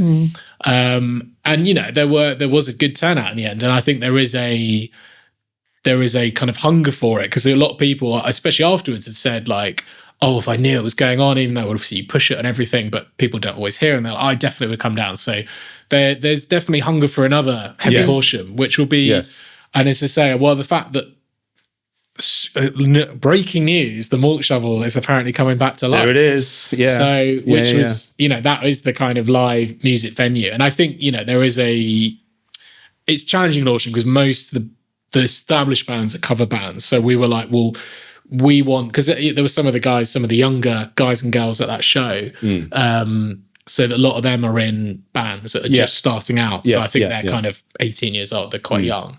And I was like, part of the reason we want to do this is one, that we can bring really cool bands to Horsham, because we've played with a lot of bands, so we know lots of people. And in fact, I did a post shortly afterwards, said, we want another heavy Horsham, like, comment if you want to. And we got about 75 bands, which just blew my mind. So that's mad. We want to come and play. But that shows you, like, you know, you're disruptors in the market, right? This is what happens in the business world, where suddenly someone comes along, goes against the grain, but still, ultimately trying to achieve the same thing. But you're doing it in a, like you say, you know, young kids hearing all the sorts of profanities going on downstairs. Okay, that's interesting in terms of the space that you're in. But oh, hey, look, this is where we are. This is the space we're in. So let's kind of feed, you know, draw onto the things that we know work, and draw into our strengths to inspire other people around us. And that's clearly the result of this, from what you're telling me. Yeah, you know? and I think that's what we want to ultimately. So let's bring some good bands to Horsham, because, you know, like bands like Chubb, they've played Bloodstock, they've played like some big festivals, and you go, well, actually, you can come and watch them for free in Horsham. And and I said Rio, the guys who opened, again, like Japanese metal fusion, like really cool. And, you know, I said the next show we want to do again something similar, but ideally moving forward, we want to go, right, well, we want to offer a Horsham band who are maybe just starting out, and say, well, look, you can come and open. So like, bring all your mates, do all this, and you can get your first show in Horsham. Like, that's what we want to do, because we didn't have that when we were starting out. We had to like beg and borrow doesn't make sense. Lie. There was a lot of lying. Like, going, have you played shows before? Yeah. Like, loads. Kind of. All the time. Maybe loads. Hey, I mean, it's the way the world works, man. Like, are you sure you've taken photos of performing arts theatre work? Of course I have. Oh my God. And don't you dare ask to see my portfolio, because it's super exclusive and password protected and everything. There's a bit of black. You got to do it. But I think that's what we would say. But look, there's going to be like these up and coming bands, because Horsham's a big town, and we're like, you know, there's lots of people with talent, and go, well, they should be able to play in their own town, and say, like, come and support us. So you're going to be supporting some like more established bands that people go, well, okay, these guys are going to be new. There's going to be a lot of energy. They'll be enthusiastic, and then you're going to have some more experienced bands as well. And I think, well, why can't we do this in Horsham? And I think it's like, you know, I was quite passionate about it, because it's not sniggering from other bands, because they're like, where are you guys from? Like, Horsham. Like, what's the music scene there like? And we're like, again, it's it's not bad. It's just mostly cover bands. That's pretty much all it is, really. Yeah. So we're like, well, we should be able to set up and, even just every few months or so, go, well, you go to this night at whatever pub, and they get 3 bands. They're always really good. They get guys from all over.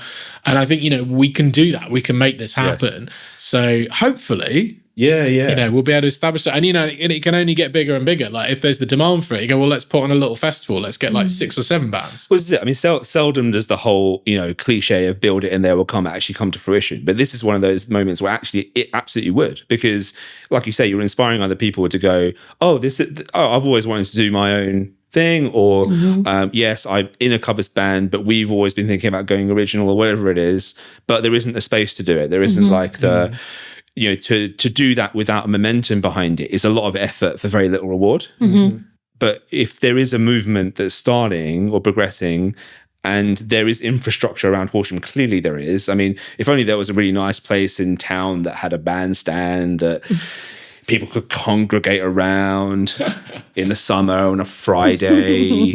Horsham District Council, listen to this, please, because we'd love to see it. So, and sometimes a good photographer turns up to do photos for that. Exactly. Thank you for commissioning me for those. But it is that would be awesome, because there's been when there have been slightly different things going on, and I'm talking about the Friday Lates thing here specifically. There was the Red Hot Chili Peppers cover band, which actually a lot of myself included was thinking this is a bit niche. Like it's a bit more niche than like the ABBA or the whatever was before. I'm like, I don't know, is this gonna land, or is it gonna bring a certain demographic out? It was packed. I'm like, it was one of the biggest set, of the whole series, and it's like, so, okay, I get it. It's a covers thing, sure. But there is a hunger for, I want to be entertained by something. And this is a bit different. It's right in our doorstep. Why don't we go to it? Because it's already got a good reputation for just being good fun.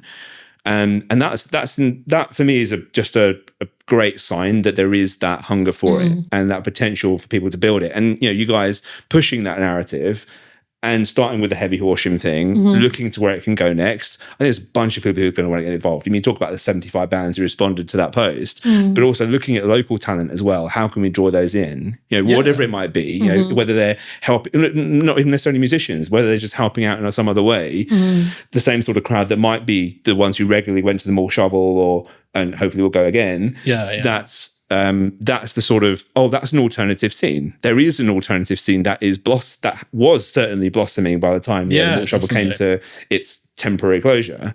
But I'm really excited to see where that goes. Yeah, and that's the thing. We want people, again, reach out to us, message us if you want to come along and just help organize it, because these things, they take organizing. So anyone who can help in any way, it's amazing, because it's just building that. And you say it's the Wayne's World, book them and they will come. But there is that element of it takes time. But once it starts building that momentum and people go, actually, if you go here on a first Friday of a blah, then there will be good bands on, and you get a rep for putting on good bands. Yes, absolutely. And I think, it'd be great to have that kind of pride in Horsham, and it was amazing getting featured in All About Horsham business. Yes, of course. Horsham famous. That was great. But there's that element of going, we want to be proud to be a Horsham band and not be like, we're from near Brighton. It's like, because and we were actually saying between Brighton and London, in terms of an original music scene, there's almost nothing. And you've got these huge towns like Crawley's massive, and again, no real venues that you can. So if we say, right, we'll start up this thing, and local bands, get in touch, get involved, and we'll get you on there, we'll book you in and get people coming down. You could start a really cool thing. I think you can. It's absolutely ripe for it, because you make a really good point about obviously the geography as well is important. And, back in the day when I was, gigging, etc., I was based in London, and it was too big. And it was too impersonal to form real connections, even with other musicians. Like you may try and have an idea of banding together with like-minded artists, even if they're not necessarily your genre, but have the same sort of ethos and mindset you do. Great, let's try and build something together. It doesn't happen. It's too disparate. It's too like, I'm playing in Shoreditch one week, and then I'm up in, the completely opposite end of London, right to the west. This is a very different proposition for people to come to. It's the same as saying I'm playing in Horsham today, but I'm playing in Birmingham next week. You're not going to get. I mean, you may for the hardcore dedicated ones, but when you're trying to build something, that's not how you're going to build that sort of cohesive fan base. So, but in that infrastructure that we have here, which is already paying so many dividends to so many other forms of entertainment, by the community knowing itself and being so well connected.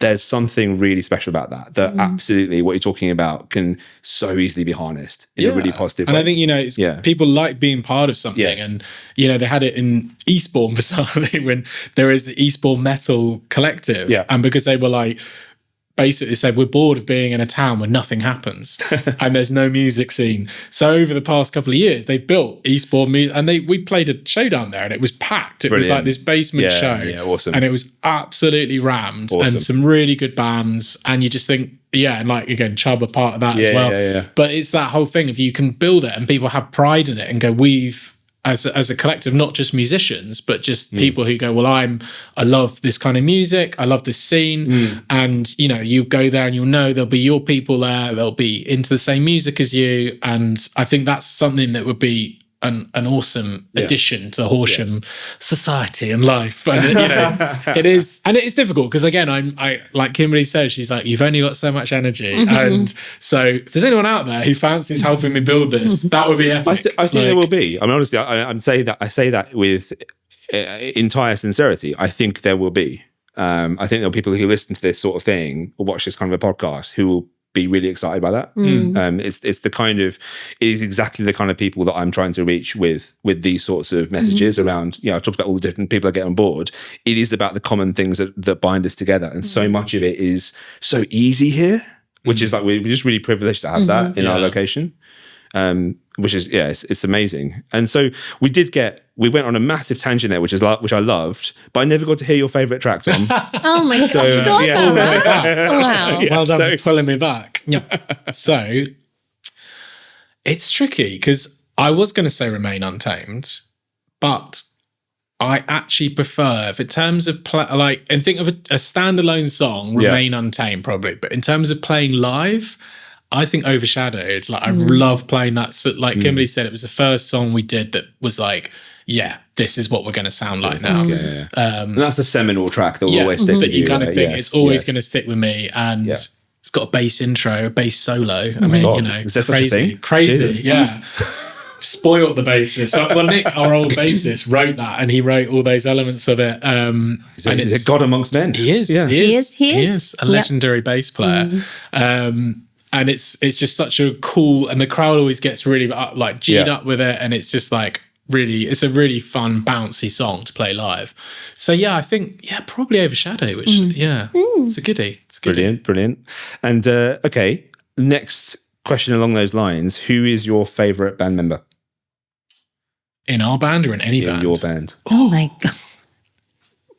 This could be the question that breaks Rogue Awakening. There's just two of us here, so if we don't say each other, that is going to be quite awkward. Okay, present company excluded. Then I'll give you that. Okay, that's so we can assume. Because I've got to drive him home. I'll just assume you guys are each other's favourites, like from a sort of a keeping things neutral perspective. But yes, present company excluded. Favourite band member. I think I remember when we first started doing this, and again, I've never been in a band before. Yeah. Kimberly's been in a lot of bands, creative your whole life. And you were like, I was like, is this going to be, because we obviously started off just the two of us. Yes. And I was like, is this going to be what's it going to be like? And you're like, it's like a mad, dysfunctional family. You have various weird roles within the family. And there'll be times when you'll be like, yes, I can't deal with you right now. It's just, but there's times when you're like, you're the best person ever, and I love you so much. So I think, we all have our roles within the band. Yes. So Kimberly and I are probably the band mum and dad. The most cool, of the it's not cool. It's not cool. Ollie's probably the rebellious teenager. Zach I don't know what Zach would be. I'm running out of steam with this analogy now, but like, I'm trying to be diplomatic and not hurt anyone's feelings. Yeah, but, I think skirt around the answer to the question. Yeah, make no, I mean, I would probably say, I'd say Kimberly and I's brains work very similarly. Sure. So we naturally like get along best, I think, in the band in terms of we have very like similar mindsets, and then I think like. It's good because we are all genuinely friends and we do get along. So I don't think you can do it without that. I think if there was someone who you're spending so much time and you have to be vulnerable, as in you have to do something and you're like, this might be terrible, and that is quite exposing to go. I've spent time writing a lot on the line, right? Like a lot of yourself on the line. To play it in front of people and then go, that is terrible. Okay, well, that's you make some great points there. So I'm going to rephrase the question slightly. Who is the funniest member of the band? Funniest, in your opinion? I don't know. Actually, who would I say? Me? No. That's what I expected. Really, totally expected. Yeah, like Zach's quite funny. Zach makes me laugh because Zach is 22 now and just lives in a very different world to, well, definitely you and I. Like there is a 20-year age gap. So, and I just find, I find him amusing. He's very sweet, very lovely, like honest, really good. So enthusiastic, and amazing, so excited to do stuff. And it's just like, because we kind of said when he joined the band, and we were like, "Are you happy with like we do like stage makeup and stuff?" And he's like, "Yeah, I'll probably, I got this. I'll be done with I it." And he came out, like properly looking like the Crow, like fully blacked up, like forearms, like. And I was like, "Wow, that's a lot of face." Actually, that's a bit too intense for us. It's a little bit, it's a bit much. You don't want to show up the Dark Queen here. There's only it's. But he's a very sweet, funny guy. I like him, and he's just like, he's got a very quirky sense of humor. He's very obsessed with Skyrim. He spends a lot of time on Skyrim. We get on. It's one of those things. I looked on my Steam account recently and saw the number of hours, and I just, there's moments you have like existential crises and think, where could I be in life if I didn't plow that many hours? It's just best not to think about it.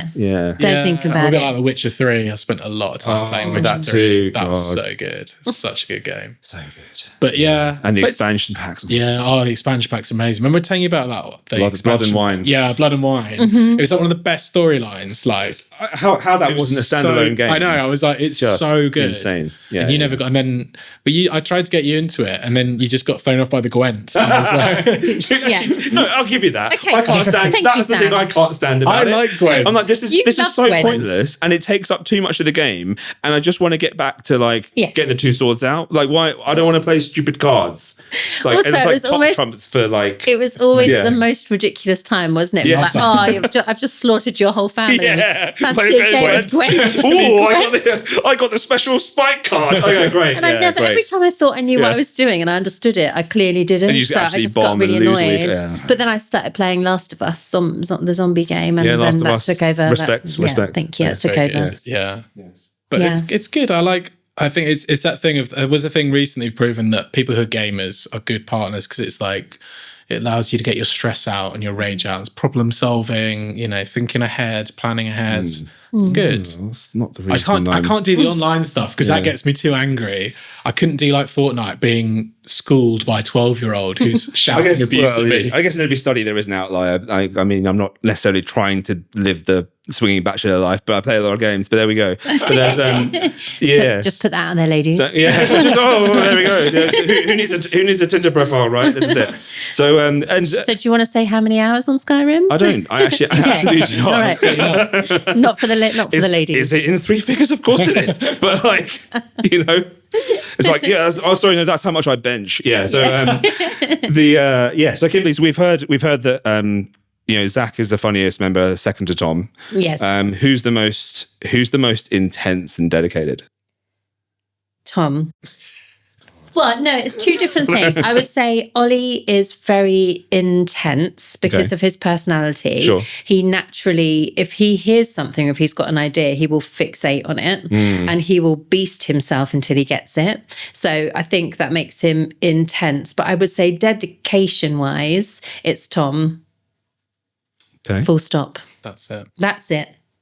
Thank you. That's very sweet. Well, is that okay? I don't know. That is a good thing, isn't it? To be dedicated is good. Yes, I think so. Yeah. I do, as I say, I do cross over into being a bit too much. And that is, that can be problematic. But I think it's probably true of most passion projects. It's like the passion is the main point. So it's like you can slip into that bit where you're like, this is a bit much. And I think actually it was really interesting because Kimberly was saying back in the day when she was in a very cool band, Damn Dirty Humans, that was your band, wasn't it? Yes. And who did you go on tour with?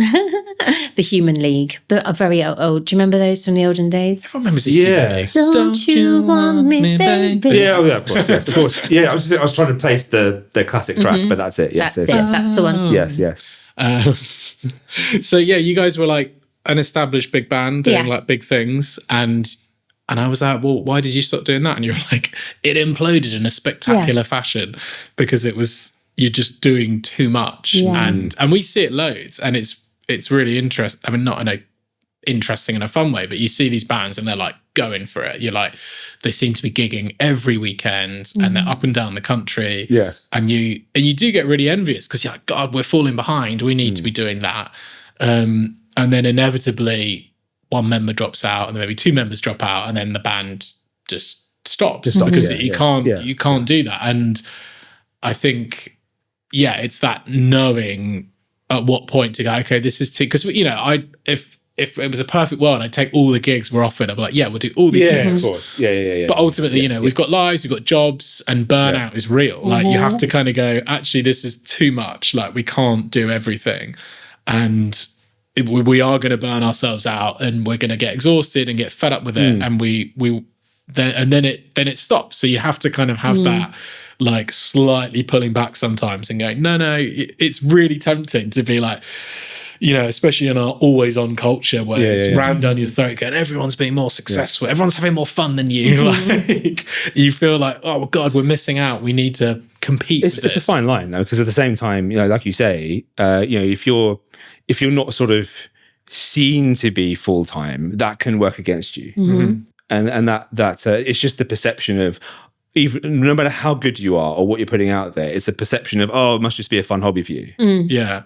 Even before they've even heard your music. If that's a kind of, they're just a bunch of guys who happen to be in proximity to each other and it's a cool weekend thing to do every now and again. That's tough to battle against, but also it's a necessary evil, right? So you have to, you say you have lives outside of it. So how do you balance that? How do you make that work? It must be really challenging. Yeah, it is. It's a constant challenge, and you kind of go the wrong way either side. Sometimes you do find we're actually doing too much now. We're trying to do everything. We're trying to do gigs, videos, recording, and it gets to the point where you're like, got to rehearse again, got to write new stuff, and it feels like pressure. Whereas, touch wood, at the moment, it feels nice and that we're kind of we're busy, we're doing a reasonable amount, but it doesn't feel overwhelming. And it can, and it only takes small events in the rest of your life to kind of tip you a bit and go, actually, I need to step back from this a bit because I've got this going on here or that going on there. And we had that with Nick, our old bassist, at the start of last year, and we love him to bits and he's a great guy, but he was like, there's just too much going on in the rest of my life, and we had to kind of step back. And that was, it was all totally understandable because it was just that like you could only give so much, and it does kind of overlap. I mean, I don't know how you deal with these things as well, but I mean, it is tricky to do, but it's also really important. I mean, Tom and I are both parents, and something that's really important to me is showing my child that mummy can do everything, and actually she still makes time to kind of follow her passions and her dreams, have her creative outlet, perform on stage, and be really proud of that, and that she makes the time to look after herself and show herself self-love, which means getting that creativity, getting to be on stage, but also be a really good above average mum, I would say. So that's something that's really important, because we're also leading and inspiring and showing that we can be dedicated and devoted at home, but also there becomes a time where we're like, right, I'm off tonight to record a podcast, or I'm off tonight to play a show. And that is understood and accepted. And they see that, and it's really inspiring for the children as well. So it's important to make it work. Yes. It's hard to make it work, but it's important. Clearly, and from what you're describing there, putting these things can feed into each other if you do it right. You're talking about being a great role model for your kid, and part of that is about being. What values are you trying to teach them? Are you trying to teach them that okay, because of all of this, mum has to restrain and always be there for the family, of course, but actually that comes at a huge sacrifice where you can't be your authentic self? Or is it no, you must be your authentic self, you must work very hard to do that, but also understand the values that are so key to us being the family that we want to be? And you can do both. It's just understanding that if you have the right driver behind it, that is what you need to do it right. Yeah, absolutely. Rather than falling over yourself all the time. Yeah. And I think it shows that, the family dynamic as well is really important. So that time when you're in family mode, I'm in family mode, and it helps to have a very supportive partner who allows that time. And then he gets that time then with our kid as well. So that's their special time whilst mummy's off. And the best thing is when my little boy, who's 9, nearly 10, gets to come and see us perform and see me on stage. He's not a big fan of our music. He's often like, nah, have you sounded a bit more like Ed Sheeran? I'd probably like you a bit more. I know, sad times. I know. But I keep. Hey, look, you did a Kate Bush cover. I'm just saying. Well, that is his favourite, to be fair. But he is always inspired by seeing who I become on stage and seeing how authentic I am, and seeing that I make the time to show that. Rather than just be a mum and a wife and a really good employee, I want to be all of those things and show that you can. Yes. And they're all equally important, because if one drops out, I'm not as happy or as fulfilled. Yes. And that becomes apparent. So when the balance is good and everything's in flow, it's amazing. It's just... And suddenly becomes a thing that you accept and then tolerate. Yeah. And then that feeds into the entire culture of what's around you. Totally. So, then also, at what point do you claw it back? Like when you're 50, 55 and you're suddenly thinking, 43, right? Yes. yeah, exactly. You're suddenly thinking... There's the ageism, it came out. It was right, it was coming. that was the ageism. We knew it was coming. At what point do you say, I wish I'd done that? Yeah. And I didn't ever want to be that person. It is really good, I think, because certainly when I started doing it as well, and I was really worried about what friends and stuff would say, because they would kind of be like, come on, mate, you're a bit old for this, aren't you? And I do think it's easy to care too much, and everyone's like, it's a midlife crisis, and I was like, no, it's a midlife enhancement. But it's like it's easy. Crisis and opportunity. So it is that like, you worry a bit, but then I was like, actually, what am I worried about? Like, and now looking back, it seems comedy, because my friends have been super supportive. Yes. And again, maybe people might have made fun. I don't know, but no one's certainly ever said that to my face. Everyone's like, no, it's amazing what you're doing. Like, they're like, this is so cool. So I always want to say to people, like, but anyone can do it. Like, you can go and do this. I think people feel like they can't, because they go, well, I can't go on stage. And I was like, but loads of people like play guitar or sing or whatever. And it's like, you can do this. There's no limit to go, you're now at the age where you must go and play golf or have a sensible hobby or, And who made that rule anyway? Yeah, exactly. We're not those, we don't follow those rules. No. Raging Against the Machine. But like, but this is the thing, like, this is a common thing that comes up with other musicians and artists that I speak to in this podcast, which is there's so many of us, and I'm totally guilty of this, where we're just afraid of what other people will think. And that, like you say, like, at what point do you stop that or turn that around? Because every moment that you're doing that is opportunities lost. It's regrets. It's if only I just was real to myself, what was the worst that was going to happen? Yeah. I would find out who my true friends are. Totally. Actually, that's the worst. Then you'd find your true people that way as well. So, and all you get then by falling into these paradigms is regret. And also, I think people need to remember that other people are not really that bothered. Like, it's a very self-absorbed, kind of obnoxious thing to think everyone's going to care about what I'm doing. Actually, everyone's too busy just trying to get through their own lives. It's like when you first start going to the gym, everyone's like, I can't go in the gym, I don't know what I'm doing. But actually, when you're in the gym, you're so focused on what you're doing. Especially when you bench 3 figures. that there's like you're not interested in what's going on around you. You know, that's not what you're there for, and that's kind of life. Like, they're not the people that you want to be surrounded by if they're criticizing you. They should support, and maybe we're inspiring these people to do things. Yes. So yeah, no doubt you will be, and I think that's the biggest message to get across. Like, it is inspiring to see people who just all they care about is being authentic to themselves. And the joy that spreads. It's not just about like fulfilling yourselves, it's fulfilling those around you. And that's a really magical thing that, you know, this is the stuff that you probably don't necessarily talk about in your lyrics verbatim in terms of those sorts of messages, but they will absolutely come through in some of the things that you've been talking about, but also how you live your lives and how you put those things into your music, how you tell me you construct your songs, how you tell those stories.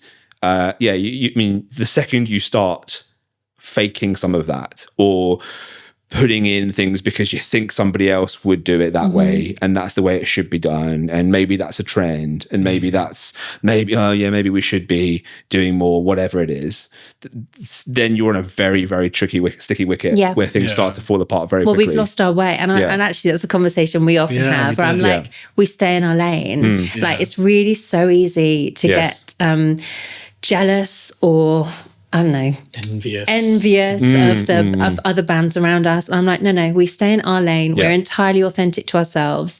And I treat the band as I treat my personal life, which is I'm authentically, unapologetically me. And I stay in my lane, and my lane is all over the place. And don't tell me which lane to get in. It's a very wide lane, and it changes every day. It's massive. Don't tell me which lane to be in. I don't want to follow your rules of the lanes. It's weird because we did genuinely have that conversation, because we were like, oh, other bands that are similar to us, but they're doing like this kind of like, they're maybe using more production and more this, more that. And we were like, well, they've been really successful. Maybe we should do that. But you were like, no, look, you know, we will get our time, and actually let's just, we know what sounds good for us. We know what works for us. And like you say, trying to be something you're not. It's a cliche, but it is that thing that kind of going, well, let's do what we think sounds good, that we think is our core sound. It's about adjusting your vision to this as well. Like, you've got to be aware of your, dare I say, competitors. Like, I mean, because that, again, we go back to like more business type analogies, but you've got to be aware of what they're doing.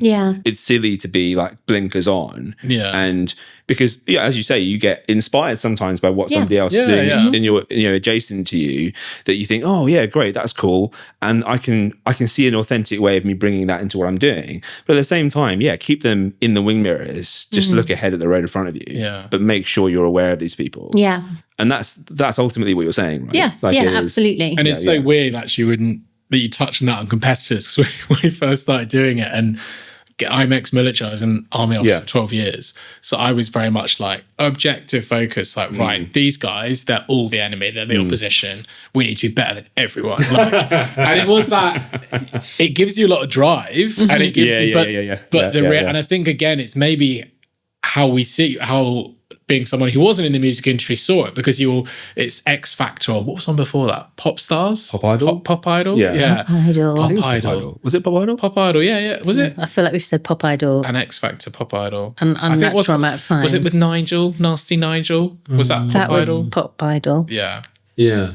Anyway, so I think you have this idea of like, I think you guys were just pretending to not know, but keep saying, I know all the characters. That's definitely not cool. All the winners. I've got my rejection letters from the auditions. Got my Gareth Gates CDs upstairs. And I think the kind of X Factor thing had created this idea that there's one recording contract, and that's the only way you can be successful, and everyone must fight and go down to one last person, and that person prevails. But the music industry is so bizarre and kind of conflagrated and everything. It's like, well, actually, we've achieved most of what we have by relationships we form with other bands, promoters, etc. So actually trying to be this like, we're not going to interact with anyone, we're just going to burn everyone on our way. It's like, no, it's all about making friends and helping each other out, and there isn't this like, and even getting a contract, we were like, even in this, if we were in a position where we were like, we want to get signed, like nowadays, it's actually like, do you want to do that? Because there's so many really successful bands that are like, well, you want to keep the control because that's where they're making the money. You hear horrific stories about people who've like, actually, they got signed at quite a young age, and actually all they made from it was like a pack of crisps. Because ultimately what happened is they signed over everything, the rights to everything, that then meant that even when they came out of sometimes being tied into what sound like very, very demanding and tricky to navigate contracts, they're starting from an even less than zero position. Yeah. Because, all of the whole passion and everything has just gone into that. I can't just reinvent something now. I mean, some people can, but that's a hell of a proposition. And nowadays, we see back when I was growing up, it was about getting signed, right? It was like, get signed to like Sony and all this kind of stuff. Now, like nobody even gives that 2 second thoughts because it is about, you are the most successful musicians these days aren't necessarily the most talented. It's the ones who understand that it's a game that you play with yourselves, promoting yourselves, knowing the right people, networking the right way, which is great because it's hard work, of course it is, but it levels the playing field. Yeah.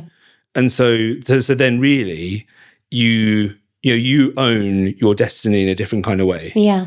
And I think it's really important to keep that. Like, I think that's a great thing personally. Well, from always an outside observer. But we would always want that. I think we want full autonomy, full control. Like, we're very particular about what we release. Very early on, I remember saying to Tom, everything we put out there is always going to be out there. So we have to consider that. We can't just put any old stuff out there.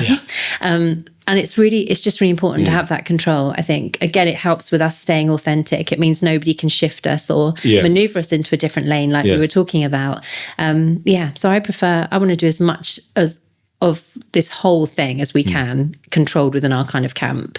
Yeah, and I think, is that, and it's as you say, like the era of was that documentary? Was that Camden? And it was quite a good documentary, and they were like talking to Coldplay, and they were like, we were just so bored of playing shows and no one turning up. And I was like, I'm so glad that they went through that. I mean, every band does. Every band will play to no one. But I think that was like so much more of an era of like, an A&R guy. Because it was Baby Shambles. And they did that whole story about how they literally invited anyone they'd ever met because there was an A&R guy, and then they gave him all kinds of drugs. And he was like, you guys are great. But it is that element of like, that some guy will come down and they'll sign you and you'll go. Whereas now it's like, well, to even get looked at, you've got to have all the followers, all the streams. So you've kind of already got to have done that work. Yeah. So you're like, well, you've already done the hard bit. I mean, it's still hard past that. But you've got to have built a fan base. You've got to have built the music. You have to have the hundreds of thousands of followers. Yeah, it has to all be there. So you're kind of like, well, we've done all this. Why would we hand over all this money to someone else and go, we've done all that work? Like, and again, I know obviously record companies have a huge amount of, power and money behind them. That's the big thing. And they can push you in front of audiences you might not otherwise see, but it's definitely not a clear-cut thing anymore. So it's an interesting time. And again, the flip side is everyone's trying to do it. So everyone's trying to cut through the noise. Everyone's trying to be heard. It is kind of mad, and it's kind of nice in a way that we're in a position where we love doing this, and we're very passionate. But I don't think we'd ever want to go, this is our job, we'll do it full time. Whereas bands that are in our kind of ecosystems that we play with and do shows with are definitely kind of shifting that way. And it's just savage. It's so hard. Like there's so little money. The margins are just because, as you say, trying to treat it like a business, which is kind of how I try and think about it, because I think that's the best way to be successful. But it can't erode your passion at the same time. That's it, right? Yeah. So, no, absolutely. So then, like, for both of you then, what has been your most difficult moment, challenging aspect of being in Rogue Awakening? Oh. I know what you're going to say. And what am I going to say? I don't know what you're going to say. I don't know what I'm going to say. I don't know what you're going to say. Please enlighten us. It's going to be Go on. Jordan. No. Isn't it? No. Oh, no. I mean, well, we had a drummer for a while, Jordan, who was actually my nephew. Right. But he's in his 30s, so he wasn't a small, and he was with us for a little while. And he's incredible. He was just a natural, he was just born to drum, wasn't he? And he came in and he elevated us. He was phenomenal. But then he got poached by a bigger band to go and play bigger shows. And that was totally the right thing for him, completely. But it was quite difficult for me to have that happen.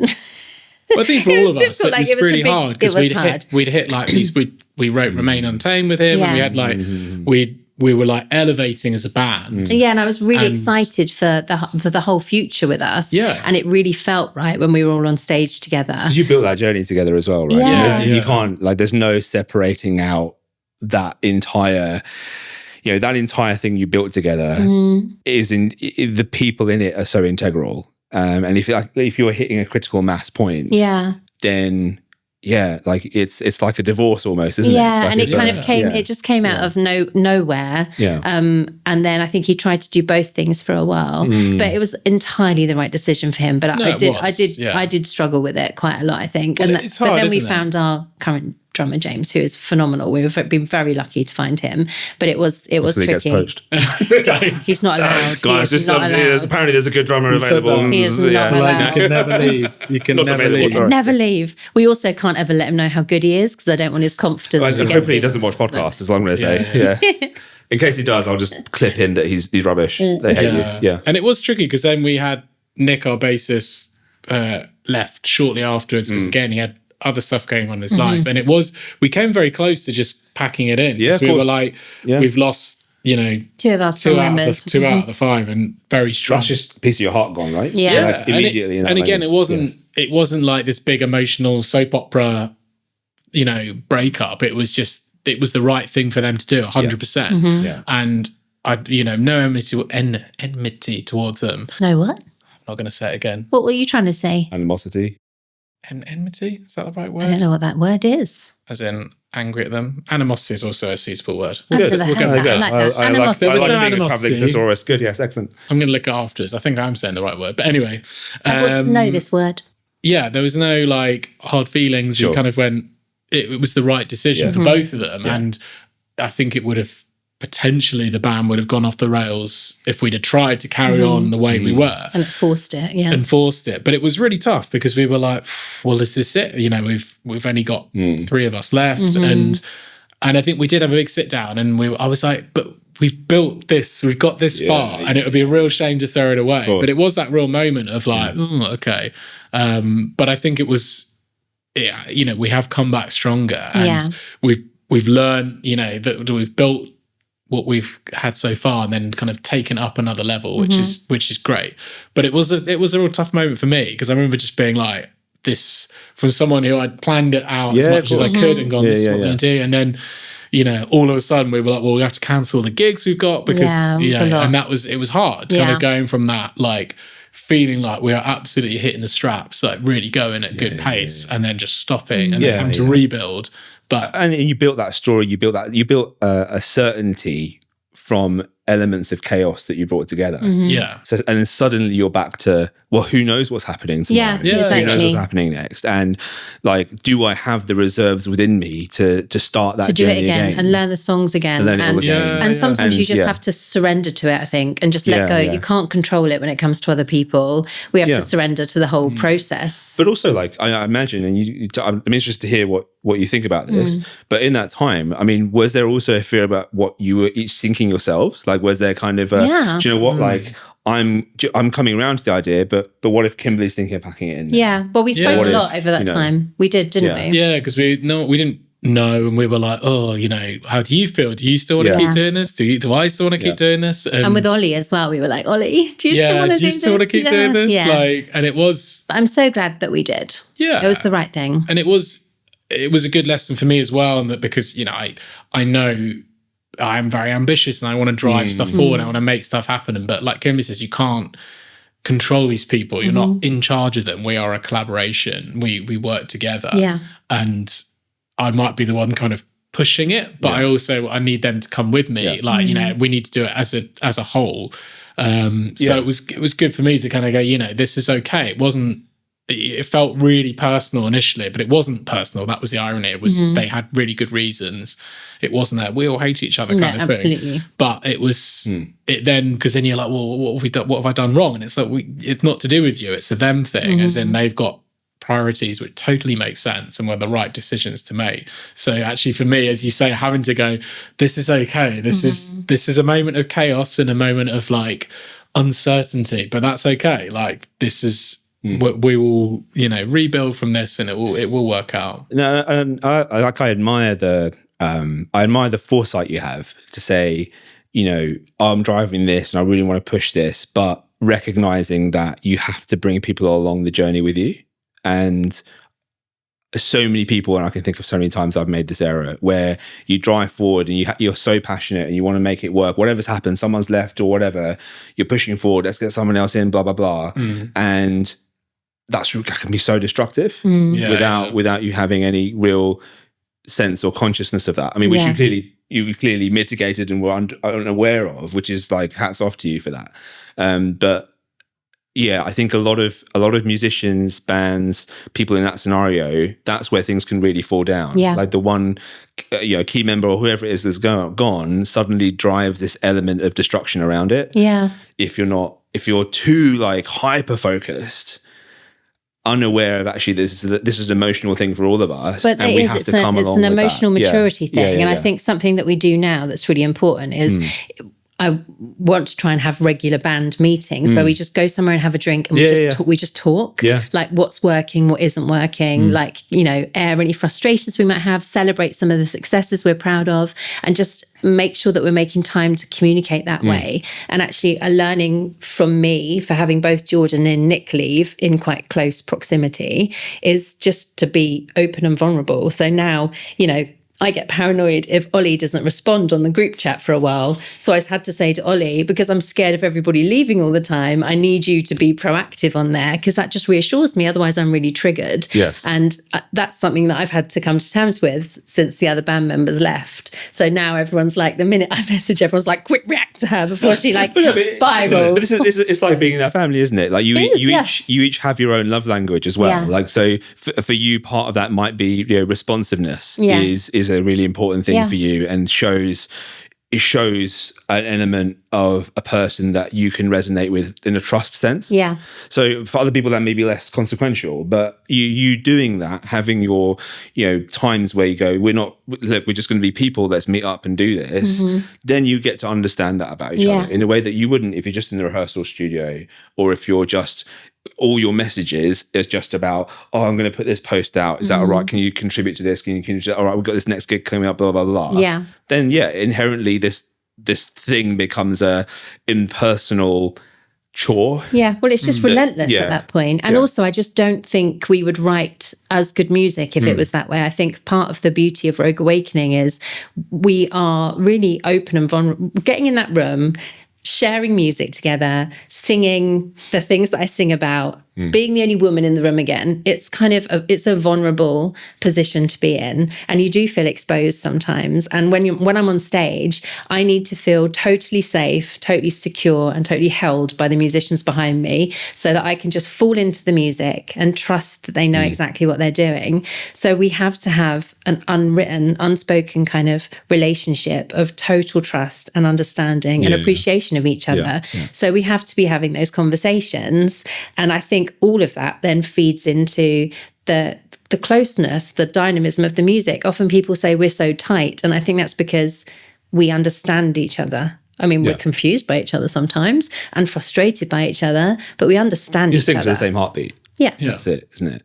And that takes work. Yeah. Like, it takes a lot of work to get that relationship between yourselves. Yeah. And maintain it. Yeah. Yeah. And any other sort of, you talked about those challenging moments, well, one in particular, and relating it to another band member who left. Any other sort of, any difficult times that you've learned some things from, or challenges you've overcome? I think I always think every gig is an opportunity to learn. Like, even in a gig where we play really well and it's all spot on, I always think, okay, well, let's celebrate that was good, and like go, yeah, that was awesome, I enjoyed the energy, but be like, oh, okay, actually that could have been done better. And it's not always a what's gone wrong. It's usually try and do a let's say this was really good, love that energy, we played really well, got the crowd in. But I think you're always learning, and I think I don't know, it took me till whatever, late 30s to realize that stuff I thought I understood. Even my job, I was like, yeah, I've done this for years, I'm all over it. And it's like, no, you're never going to know it all. You're never going to stop learning. And actually to always just keep trying to be like learning. So even when we have bad gigs, when you think, yeah, that wasn't the best, and not necessarily because of us. Like we had one in Brighton in the Prince Albert, and we were really excited because we just got our in-ears. For non-musicians, like you either play with just basically speakers, like when you start out, they have speakers pointing towards you and speakers pointing towards the audience, and that's how you play, because you can't actually weirdly hear the speakers going towards the audience. So with in-ears, you've obviously got little in-ears, and it goes into your like big box, magic box that Ollie deals with. So you can hear really well, so you can hear the vocals properly, you can hear everything properly. So you generally play better because you can hear better. And we hadn't played in the Albert before, but a really cool venue in Brighton. We're like, yeah, this is going to be amazing. It's going to be really good. And were we headlining? I think we were. We might have been. Yeah. And anyway, it doesn't matter. But like, and then halfway through the first song, there was a massive power surge, and it knocked out all of our in-ears. It reset all of our pedals, because our pedals control everything.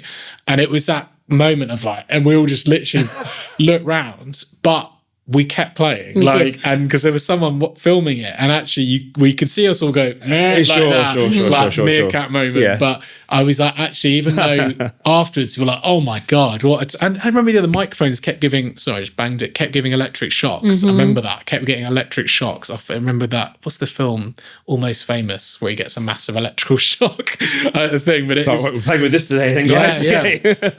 And it was like, afterwards, you're like, oh my God, that was a disaster. Because he couldn't hear, he couldn't have this. But we were like, actually, no one in the audience really noticed. Like, because we had friends, we were like, they were like, oh, we didn't. We were like, oh my God, this happened. So I think even though in our heads we were like, God, that was a really, because it was that horrible moment of like, this is not going. But because we played together loads and we've rehearsed loads, we were just basically playing deaf, so you couldn't really hear what we're playing, but we knew where we were in the songs, etc. And that's so key, isn't it? Like if you're in that moment of like crisis mid-track, to hold that together takes a lot of skill. It takes a lot of practice that you guys would have put into it, but also just that you have to have that inner faith, I guess, let's call it. And trust of each other. And trust of each other, but trust that, oh, do you know what? I'm just going to have to assume and hope and pray that the audience are still feeling this, because I don't know. You don't know in that moment. Or it was like, whoa, chaos. Yeah, everything suddenly tumbles down at once. I mean, I had this, one of the other musicians I spoke to recently on a podcast, a lady called Callie Riverland. She does jazz singing and things. And I saw her performing at Chequermead, and she did a Amy Winehouse tribute. And she had this issue where the sound check was really difficult. Nothing kind of worked. She couldn't hear herself. The guitarist couldn't hear himself properly at all the entire show. And in the mid interval, they went back to their dressing rooms. I went up to take some shots, etc. And I could hear them having this conversation. I was like, guys, there's like, it sounds great. Like it sounds really good. And I'm going down and up and down the aisles, packed out audience, just with people in tears with how good the songs. I mean, I've never seen that before. And I said that to her, like, I'm standing there taking photos, like, why are you crying? What? Like, it's impactful and good. Oh, okay. Right. I just need to get my autism around that, but sure.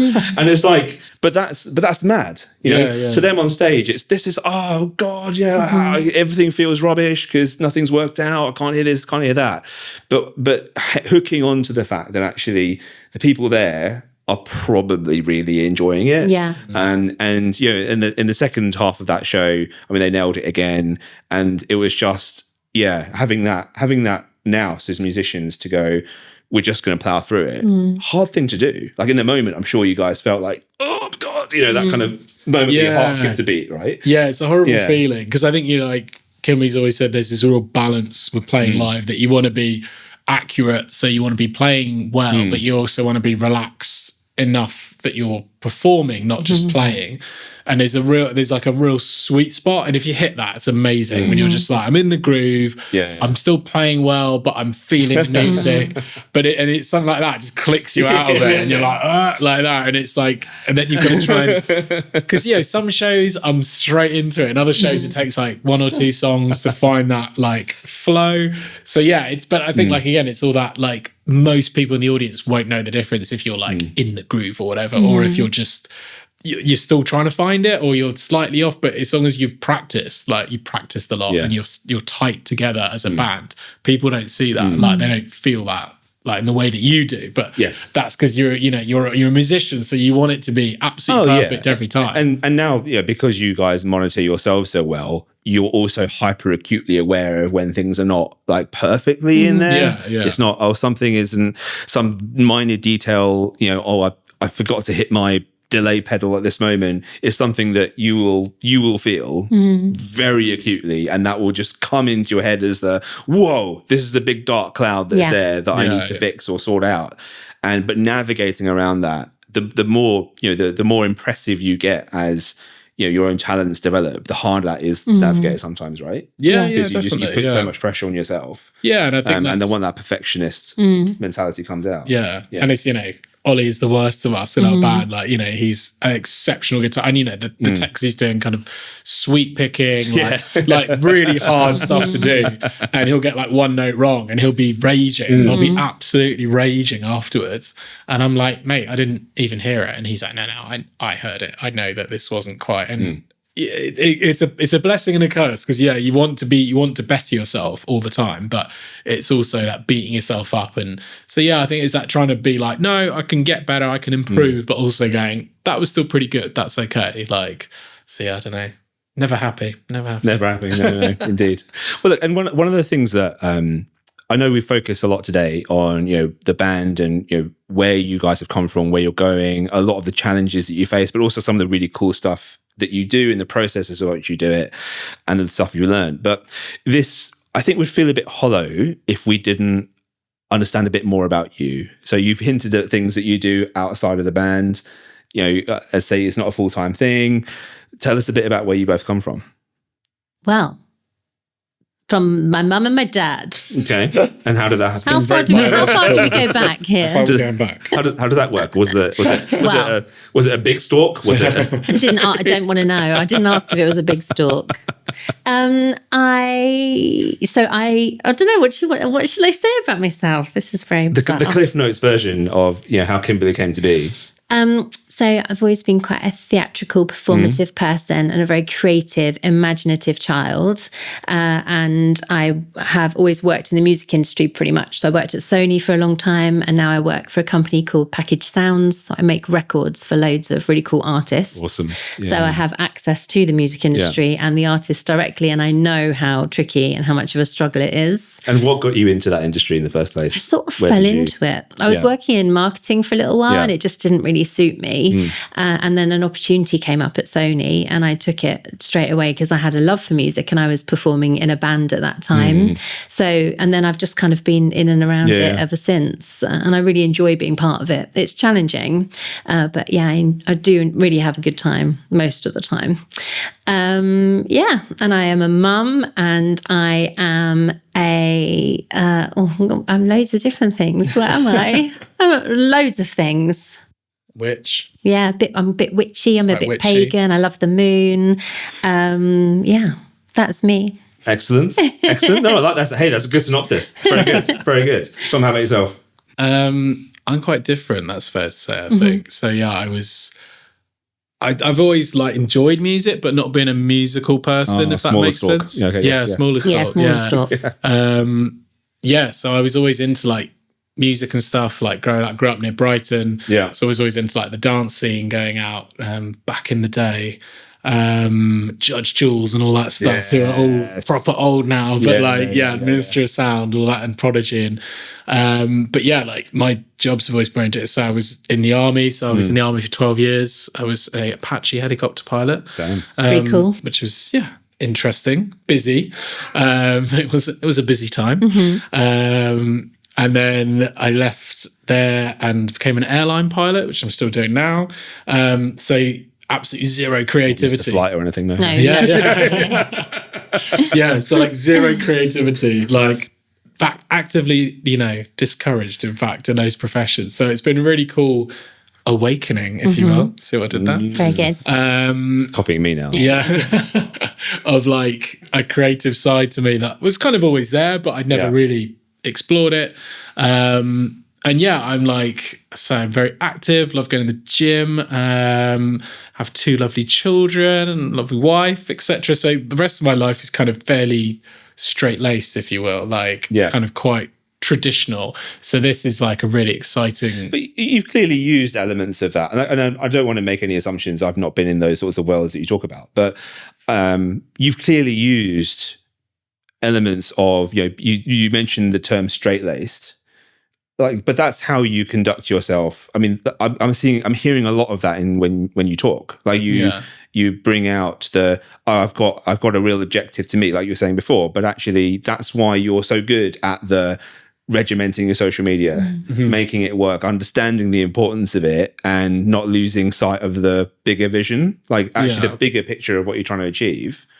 That surely, and just tell me if I'm totally being naive about that, but surely, a lot of your previous experience around things that are very, process driven, has you feed into that part of your personality. I think so, and I think it is, trying to not be like, oh no, because it's not cool in the music industry to be like that. But I was like, but actually, it does work. Like I said, kind of, it's consistency and discipline. I suppose is probably not a word you'd associate, but I think it is in terms of going, there's something I don't want to do, but I'm going to do it because by doing it will benefit me. So like going to the gym, it's like, I don't always want to go to the gym, but I go 4 or 5 times a week because I know it's good for me, it's good for my brain. And it's like these process that I learned from the military or whatever, and going, okay, I don't want to do these things, but I will set apart time, and I will, even things like concurrent activities, I think they loved in the military. So like if you were sat cooking your meal by the kind of campfire, essentially, it's like you can just sit there and stare at it because you're cold and you're tired and you're wet. But it's like, no, you've got to be in concurrent activities. So you need to be cleaning your weapon or doing this or doing like other tasks. So I always think that's the thing I always think now when I'm like, okay, I'm going to make a cup of tea. And then I was like, okay, well, in that time, I've got about 1 minute 30 I can probably put together a little post or something like that, or I can send an email to a promoter or something that I can do rather than just stand there staring at the kettle.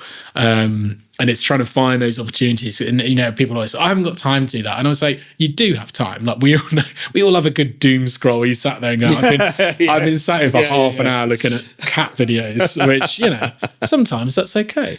But there's always time, and it's just trying to carve out. So I think that element of my personality, which, and again, it doesn't always mix well with creativity, because you can't be like, right, we're going to go there and we're going to write a song. So we've got 2 hours to write this song, and it's like, it doesn't work like that. But there are elements of what we do that does, you've got to put out your social media posts 3-4 times a week, or you've got to do this, and you've got to email back promoters in a timely manner or whatever, these kind of things where, if you do it rather than just, letting stuff fall through the cracks, it just overall, it's all kind of those marginal gains in lots of different areas. And it keeps my busy brain occupied doing all these things. So I think, it's easy to go, oh, that's not going to help being in a band. But I think actually organising is a thing that a lot of people do miss. Yes. When, they're like, it's all about writing great music. And I was like, no, that is the core of it. Yes. But all the other stuff that gets you to be on stage in a cool venue, that's got to happen in order to make that that reality. Because there's all elements of what you guys are doing that are like, oh, actually, do you know what? This isn't the fun part. Like, this isn't the fun bit. It is, like you say, working towards enabling us to do the fun stuff in a better way. Because that's why we're here. You have that common ground, but you understand, where you're going with it. Yeah, whereas like Kimberly's like recently this new track coming out, like it's not a case of you just press a button and it goes on Spotify. It's like a whole process. It's really painful, and you've got to have it's like, and you've got to do it right, and you've got to pick the right day, and you've got to have all your artwork together, and it's like, it's not just as simple as going, there you go, song, boom, done, gone. So it's like, and our merch, like Kimberly orders all our merch, and stocks it and make sure we got it and set up the card reader. Like there's lots of little things which in themselves aren't a big task, but it's like all these things have got to happen. And, you know, Ollie with our in-ear stuff, like it's, well, none of us understand it at all, but he's worked really hard to like get it all set up properly. So I think we all have our like roles within the band that we know are our strengths and we play to that. So actually we kind of have our little bits that we do, and together it does make it, you know, it works really well, I think. Brilliant. And I guess like the thing I'd like to kind of wrap up with here is like what are the messages, and this they're two questions really, but they kind of roll into one, right? So what would you tell your previous selves to maybe have done differently or be really proud of in terms of how you've got to where you are now? And also as part of that, what message would you give to people who are thinking about like, do you know what, I've always wanted to do something like this, but I've been put off for some of the reasons we talked about already today. I'm not sure, I'm not confident, I'm not ready, when's the right time? What sort of things would you say to that?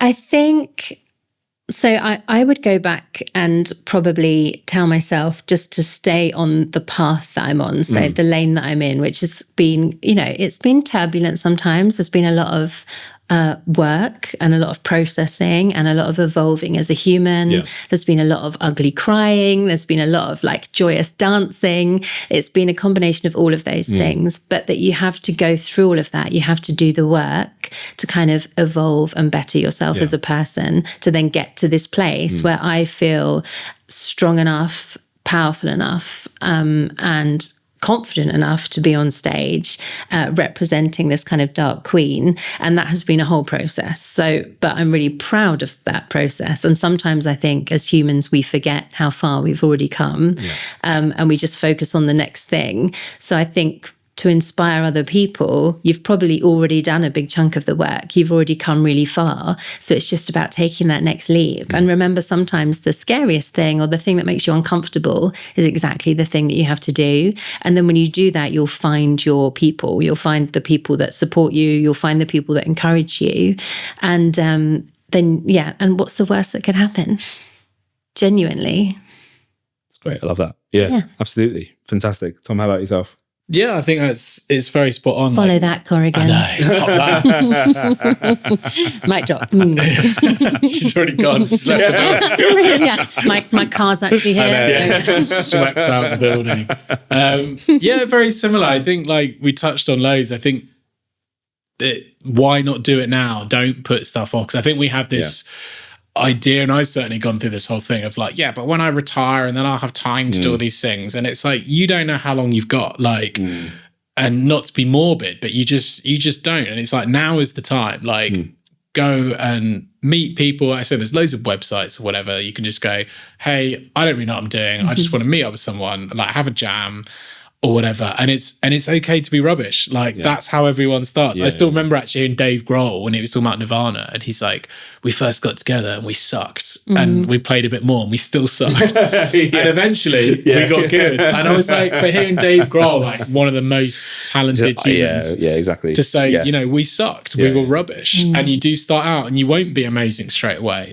But that's okay. And you'll fail upwards, you know. And you'll learn and you get better, but it's like now's the time to do it. And I think following on from that, there is no substitute for the hard work. Like I always think of that, what's the saying, that hard work always beats talent when talent doesn't work hard. And it is so true that we always see the highlight reel, we see the Instagram bit of everything's great, this is amazing. It's like there is a lot of graft that goes on to get there.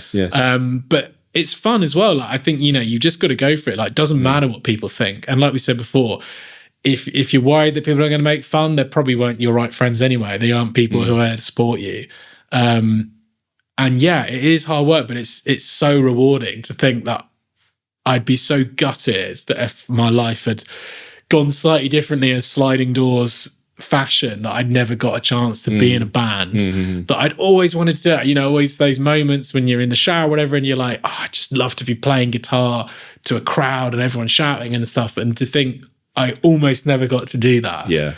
It's like quite scary. And it's like, must be so many people in the world like that, and you don't want to be in a retirement home thinking, could have given that a go, but didn't. Yeah. And it's like, now's the time to do it. Yeah. Just, dust off that guitar, dust off that microphone, just go and do it. Like, embrace the journey, man. Yeah, That's it. exactly. And it is fun. It's a journey, and that's part of it. You're not going to be the final product straight away, but you have to go through that to get there, because it's that, and that's part of the fun. So yeah, just go for it. Brilliant. Do it. No, I love that, man. Fantastic. And what's the best way of people finding out more about you? Where should they go?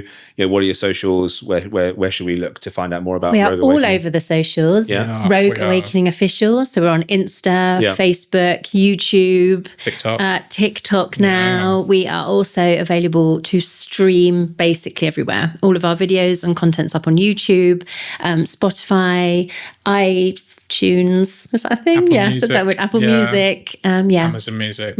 We are everywhere. You put in Rogue Awakening, you'll find us. it, yeah. You might also find a Californian health spa. That is not us. That is something else. Yeah, and if I get the SEO right, you might just find a clip of a joke about being roguely awakened. Yeah. Yes, absolutely. I'll get that right. We would like Yeah. that. Let's do that. Got the algorithm right. It's good. Fantastic. Guys, thanks so much. Thank you. It's been lovely. Wonderful. Thank you for having us. Yeah, no, real pleasure. And this is embodied about so many things about why we do this, because there are some great messages behind what you're doing, which is stuff you don't necessarily get to show when you're doing your show, which is great. But this is the stuff behind it, which just is inspiring. So thank you so much. Thank you. And guys, look, if you enjoyed that as much as I did, please give it a subscribe and give it a like, and do share it around, because these are the conversations that I really relish and gets people's alternative side out, which actually, let's face it, we've all got one. So thanks very much.